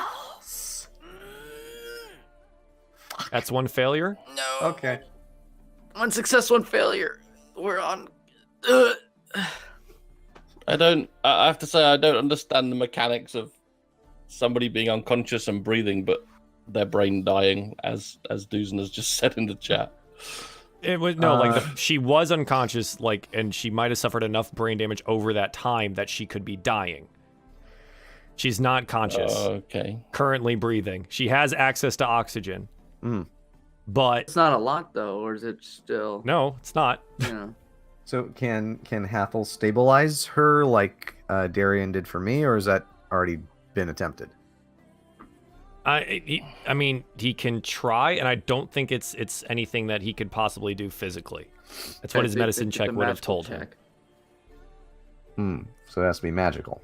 Hathol understands that healing magic exists. Hathol Yeah. also understands that that's probably pretty useful right now. Hathol also doesn't have any healing magic. 6 feet away from him are 2 people that have healing magic. Okay. So I don't know. Communicate with me. I'll use message to call Darien. Ooh, that's actually not bad. Requires line of sight, I think. If I'm familiar with the person, it can go through quotes solid objects. Awesome. Yeah, you get a message to Darien. So yeah, Oh, that's actually a good idea. get over here. She needs healing. Oh, Jesus. Jesus can't help you now, brother. Jesus doesn't exist in this world. Darien, what is it? Do not move. And then I run She over needs healing. and Yeah, she needs immediately heal her. Yeah. You spend the points. Yeah. I knew she needed Miara healing. coughs back to consciousness. Yeah. Also, probably throwing up some Bullet's stomach at some And point, sand. right? And sand. So, yeah. And then as soon as she's awake, I run back over to Ignis. Okay. Yep. It's definitely hard to tell. Let's see. Hopefully you don't get lost. Can you make a survival check for me, please? Just to see if you've... It's only like 6 feet, but I don't want you to... Jesus. Just do it. 19. Yep, you find your way back to him. Again, you I can't see remember how to walk. the people... 6 feet. you like find them, heal her, turn around, go back to Ignis, and you now both still can't see each other. Well, and we're up against like the boulder. I'd like to cover him with my body. So you're sitting with your back against like the giant, like the sand wall that's building and spilling over on itself. Well, when you ask questions like that, I feel like it's a bad idea. I'm asking specific. You say the boulder. The boulders aren't in sight anymore. The whatever mass that we are sitting against, whether it be sand, a boulder, another boulette, whatever it is, I'd like to protect him from the sand. Ignis. Yeah, I'd like to protect him from the sand as best as Darien thinks he can. Sure. Obviously, leaving him enough room to breathe. I'm just trying to shield him from as much sand as I can. How long do you do this? As long as I can. What is the rest of the party doing? Well, I've covered my face hungry. probably with my veil at this point, if someone else hasn't already done so, to make sure I'm breathing. Sure. Yeah, you're trying to keep that sand and stuff out. It's tough. You guys are finding it really difficult to see because at least Darien has goggles, but the rest of you don't really have all that luxury. What do you want to do? I'm gonna shout out, Miera, Hathol, follow the sound of my voice. Do we hear the sound of his voice? Do we hear the sound of his voice? That's a good question. Make a perception check, please. There it is. Yeah, the Miara, you do hear faintly on the wind before it is carried swiftly away by the raging sandstorm. Ignis's voice somewhere to the south of you. And if Hathol's standing close enough to actually be able to see it, I'm going to say like signal like here to go this way. So to see if he'll be like, let's just go, so we can actually get over to everybody, so we can all kind of be together. You could just pull on him. Yeah. Yeah, you can motion as well. I'm gonna motion, I think, more so. Yeah. And of course, I'm just gonna keep screaming until they show And she'll up. pull at Balmiar, if anything. Yeah, Darien, it's loud where you are with Ignis yelling a lot, but hey, you're doing your job. Yeah, you guys find them huddled down against basically the rocks and the mound of sand as it like spills back over onto Darien's back. Darien, it's starting to pile up against you and starting to pile up over you. You still want to sit here? I shimmy shake it off and still do it. Okay, so do you? He wet dogs it off. The shimmying and shaking causes the sand from higher up to start shifting downwards onto you. So you attempt to shake it off, and more sand piles onto you. I'm gonna help start to dust off some of the sand from Darien while trying my best to stay up if I can. So you're gonna like stand? I mean, I'm trying to get the mechanics of this. Where are you? What are you doing? We're next to them, right? We're standing next to them. Yeah, you've found your way over there. Yeah. You're standing there. Yeah. So I'm gonna try to stand and brush as much sand as I can off of him. I know he's a little taller than me, but He's sitting, as far as I know. Oh, is he sitting? Are you sitting, or are you standing the shield? Well, he's just covering me, so he doesn't need to stand. He doesn't need to stand. He's like kneeling, essentially. Yeah. Again, it's from what he described to me. Rob, please correct me if I'm wrong. Is that you're like down, protecting Ignis, but like against this pile of sand that is building up and then spilling over, and then you try to brush it off, but it just spills more over onto it because you shift what was holding it up. So now there's more sand on top of you. So you try to brush all of this off, and as you do so, again, you're just moving the sand from where it is, and it just keeps piling downwards on top of you guys. The only way, friends, to avoid ourselves getting drowned in sand at this point is to just constantly try and stay on top of sand, as high up on the sand as we possibly can. So we need to treat this like the endless stairmaster. until the storm is finished, and constantly try and climb to the highest point of the sand. Otherwise, it will just overcome us. Hathol, you attempt to scream all of this out into the air as the wind is howling. I think the party picks up the gist of it, though. Yeah. Okay. All right. If we stay in one spot, we're gonna be stuck. Mm-hmm. So we keep climbing. Let's do it. We climbing, Oh my boys.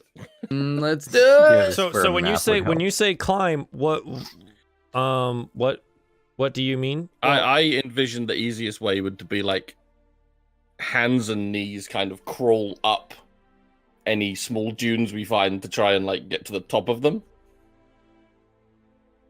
Okay. I mean, like, you guys are on top of the current sand floor that just kind of happens to be building up over time as the storm follows through. Yeah.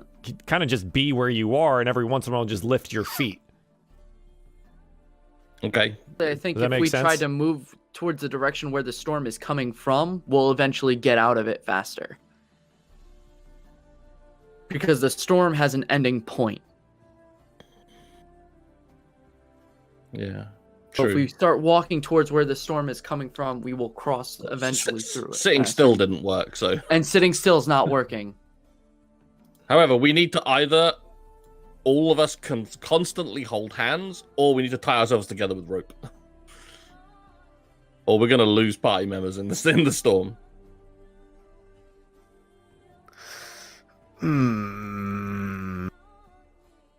How much of a rope did we lose with the boulette armor or whatever? That's a good question. Oh yeah, that's true. I would say Speaking so you had 50 feet, and if you were trying to tie all of this together, and they like enough for them to be as tall as Darien, and as far as cross as them sitting next to each other. Darien, you're 6 what? Where did I put that? 6'3". Okay, so 6 feet back and forth over 6 feet across, plus Balmiar.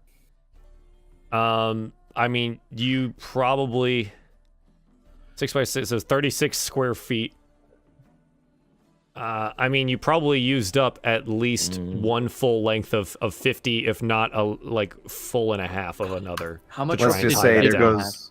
I have 48 feet. Let's just say there goes my rope. Because that's easier. Sure. And you guys can keep Rope's yours. gone. Yep. By rope. I have 48 feet of rope. I think By that might be rope. enough to tie us together, like chain it up.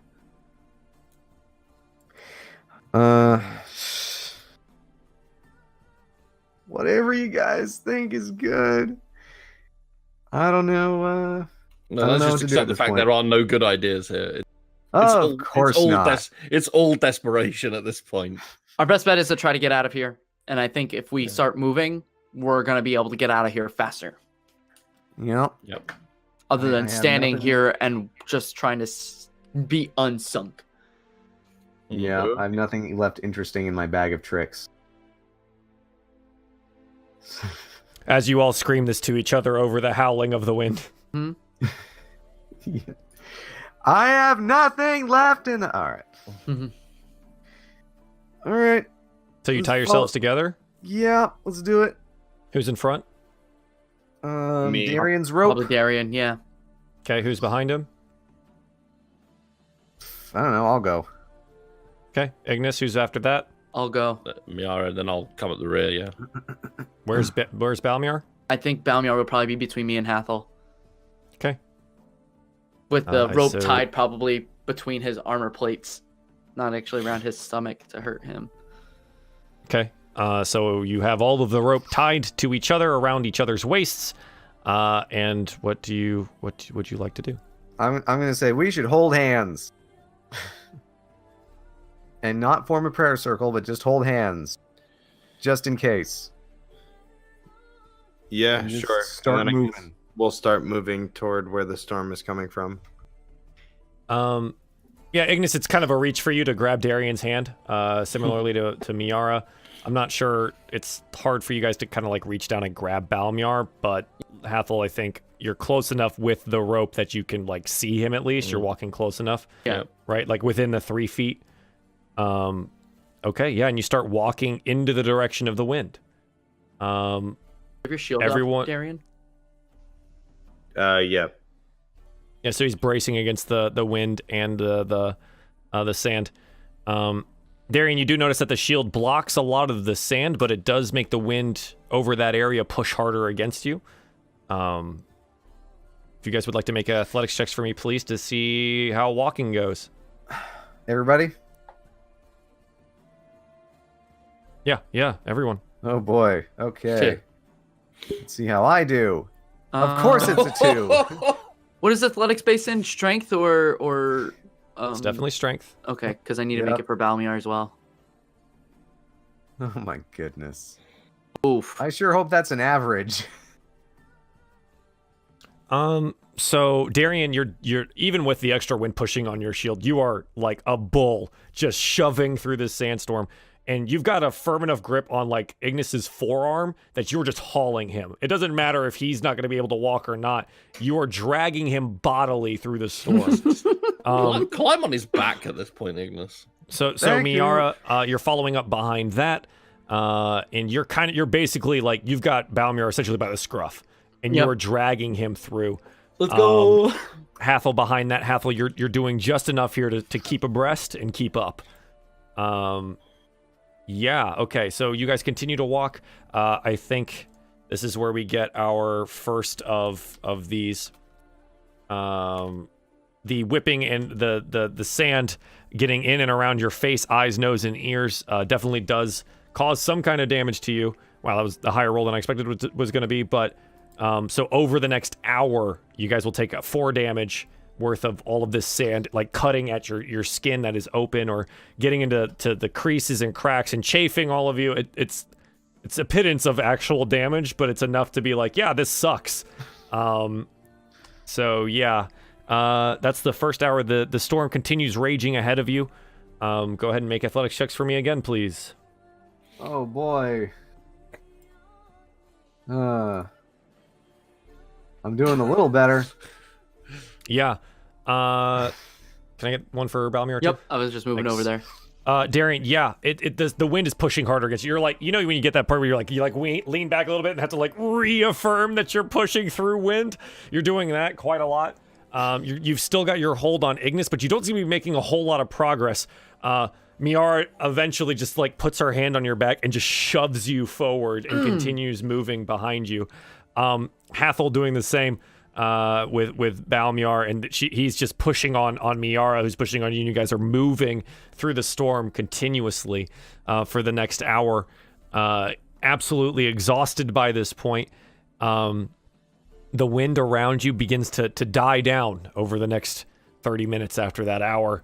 It starts to spiral downwards, and the sandstorm leaves you in its wake. Where the frick are we? Yeah, you take a look around. Make some perception checks for me. Let's find out. I'm gonna guess we're in the middle of sand. Oh, some of us have more sand in their eyes. Miara and Hathol, you look around and it's a lot of sand. I just want to get out of this desert now. Hathol, you still feel like you guys walked eastward for about 2 hours-ish against a storm. Adis is still somewhere... Wait. That way. Which you know is probably northeast, unless it's moved for some reason. That way. That's Adis, over there. Mm-hmm. You notice around you now, those of you that are not shaking out the sand from all of the interior crevices, Darien and Ignis probably trying to shake some things out here. You guys notice that, like, the sky is blue and there's clouds in it and the sun is shining brightly. It's late afternoon now. Not really sure where you are, though. I just want to point out, I hate this goddamn desert. Agreed. I don't think I'll be returning here anytime soon if we ever get out. Hathol, is Druvani still pulling you towards Adis? Yeah, indeed. Adis is that away. Northeast. Is that Okay. was that the general direction of the next oasis? I have a feeling the next one was due north from where we were. Well, then maybe we didn't the route to the oasis like dogleg towards Adis? It was like Well, so from Miara, having previously looked at the star chart, yes, it was northeast. 3 days travel. Okay. then we head in the general direction, and when the stars come out, if we need to Just. readjust, we readjust. I agree. Okay. I believe the the whole ordeal, as you guys travel for the remainder of the day, as evening comes and you begin to make camp, will come to what happens after you guys make camp and all that thing. You are sufficiently exhausted. We'll see how you guys ended up dealing with water and all that stuff next time. But I think as of right now, this is where we're going to call it for today, episode 35 of DieFall: The Aspects. You guys made it through the sandstorm. Sort of, and it was a great show. Good job, guys! Congratulations, you lived to fight we the didn't desert die yet. another day. I almost died 2 episodes in a row. And by the way, a quick Same. housekeeping question. I'm assuming I didn't use all of the boulette plate because that was 200 pounds worth. I'm assuming I didn't just lay a 200-pound slab of metal on top of them. Pretty much, yes. All of it? It's the boulette hide to cover that amount was going to have to be. It's 6x6. Gotcha. That would be 200 pounds, though? 36. It's 36 square feet. how thick? Divide that into 200 is how many pounds per square foot? I do not know. Calculator. 1, 2, 3, 4, 5. It's 6 pounds, ish. 6 pounds Yeah. would be 200 pounds. So Yeah. each plate being almost, between 4 to 6 pounds, some of them thicker, some of the pieces of hide thicker, that would be all of it. Well, I'm glad it came in handy, and I really wish I'd gotten to use it for its intended purpose, but kept us going a little longer. I guess. I hate that goddamn desert. Yeah. So good show today, guys. Sorry, I just noticed in chat that there's Raiders. Hi, Raiders. no. Welcome. Sorry, we're actually closing the show currently. Welcome. This is DieFall: The Aspects, a weekly campaign that we do on this channel, Runaway Robot, with our players. Bonus stage, Rob, Professor Saccharum, Tom Like a Fox, and Rel Plays. It's a good show. If you want to get caught up on all that nonsense, it's over here on this YouTube channel. Go watch the show. It's a great time. We are currently in season 3 of this one, and that's a great place to pick up. Is at the start of season 3 for that in the YouTube playlist. Sorry that we're catching you right at the end. Hopefully you guys had an excellent day, and maybe you'll come back next time. We're gonna do goals very quickly. Let's address those, and then we'll do some shout outs, and we'll close the show. Group goals: find and rescue Lady Tasir. Not happened yet. Party overcoming the needs of self and puts the party goal above any other. I think we're still working towards that. I don't want to Yeah, rush we're, that we're one definitely yet. working towards that. Cure Ignis of the effects of Kars's curse. Not yet. Ignis, find your daddy. Did not happen. Return to Ulri's war camp with Tasir alive. Working towards it. Reach Adis with party alive. Working towards it. Another day, another difficulty, just around the corner, eh? Yeah. Miara, convince Hathol to come to Adis. You did it! It wasn't super hard. I think that probably gets you about, 75 experience to do that. Cool. I think it was mostly, his fear of losing his connection to his aspect that really drove him, Yeah. rather than any other form of convincing. But I think you did manage to do that. Familiarize yourself with the desert terrain. Currently in work. Get party to fully recover from exhaustion. Hey, you finally did it. Take 250 experience for that. Woo! Yeah, there you go. Great. Darien. Yeah, I'm going to go ahead and mark that one off too. So you've got 2 empty slots for next week. Darien, familiarize yourself with desert terrain. In work, buddy. Keep Ignis from dying in the desert. Protect and ensure his survival. Also continuing. I think this is going to end up being, if you do it the whole time, at the end of being in the desert is when this actually happens, right?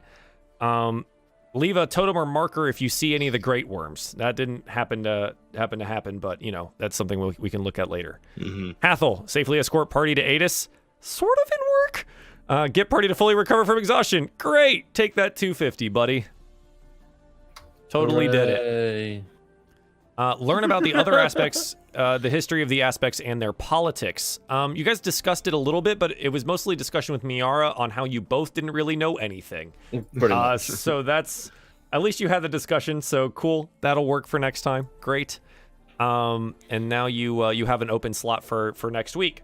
Cool. All right, let's do some shout-outs real quick. Rel, where can the people find you at? Well, when I am not playing Ignas Erdrick and having the silliest of crazy ideas, you can find me at youtube.com/relplays, where I do solo let's plays and game reviews. The upcoming review this week is going to be Shantae Half Genie Hero. I'm currently doing a Hollow Knight let's play that I'm having a lot of fun with. You can find me on Twitch, twitch.tv/relplays, and you're going to have to follow me because I tend to stream randomly, but I do always stream on Saturdays at 1 p.m. Pacific, 4 p.m. Eastern, and I am always here on RoboStream playing DieFall. Cool. Thank you, bud. Tom, where can the people find you at?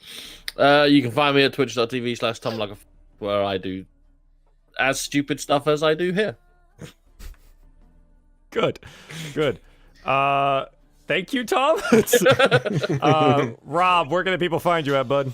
I'm gonna go shake some sand out of my trousers, but after I do that, you could find me a bunch of days on twitch.tv/bonus_stage_Rob, the next of which is Tuesday at 7 p.m. Eastern. I play a variety of things, a lot of retro with a dash of modern here and there, because I've got a big old nostalgia heart boner for my childhood, and it's great. Doing Breath of the Wild, doing Donkey Kong 64, I'm doing Jack and Daxter. It's a good time. Come on down. Cool. Thank you, Rob. Prof, where the people find you at? You can find me at twitch.tv/prof_Saccharum, and I play a plethora of games over there when I'm not listening to the bad ideas of Ignas Erdrick. Currently I'm playing through Dragon Quest Builders. I'm also playing through Luigi's Mansion Dark Moon, and I might have to pick up Twilight Princess HD again as well. But you can catch me over that way. Awesome. Thank you, sir. Hi, I'm Joel, otherwise known as Runaway Robot. I'm the DM here on this channel currently. DieFall the Aspects, the weekly campaign that we run here on this channel. Additionally, I do variety streaming. We're working through Divinity Original Sin 2, co-streaming that with Charlie Pryor. If you don't know who that is, go check him out as well. We'll be doing that Monday and Tuesday, starting at 7 p.m. Eastern Standard Time and continuing our adventure through that. Thursday, we'll probably pick back up with XCOM. And Saturday, this is my big plug for everyone, we will be doing the Extra Life 24-hour stream this Saturday, starting at 7 a.m. Eastern Standard Time, going for 24 hours to help raise money for Children's Miracle Network hospitals, just like we did last year.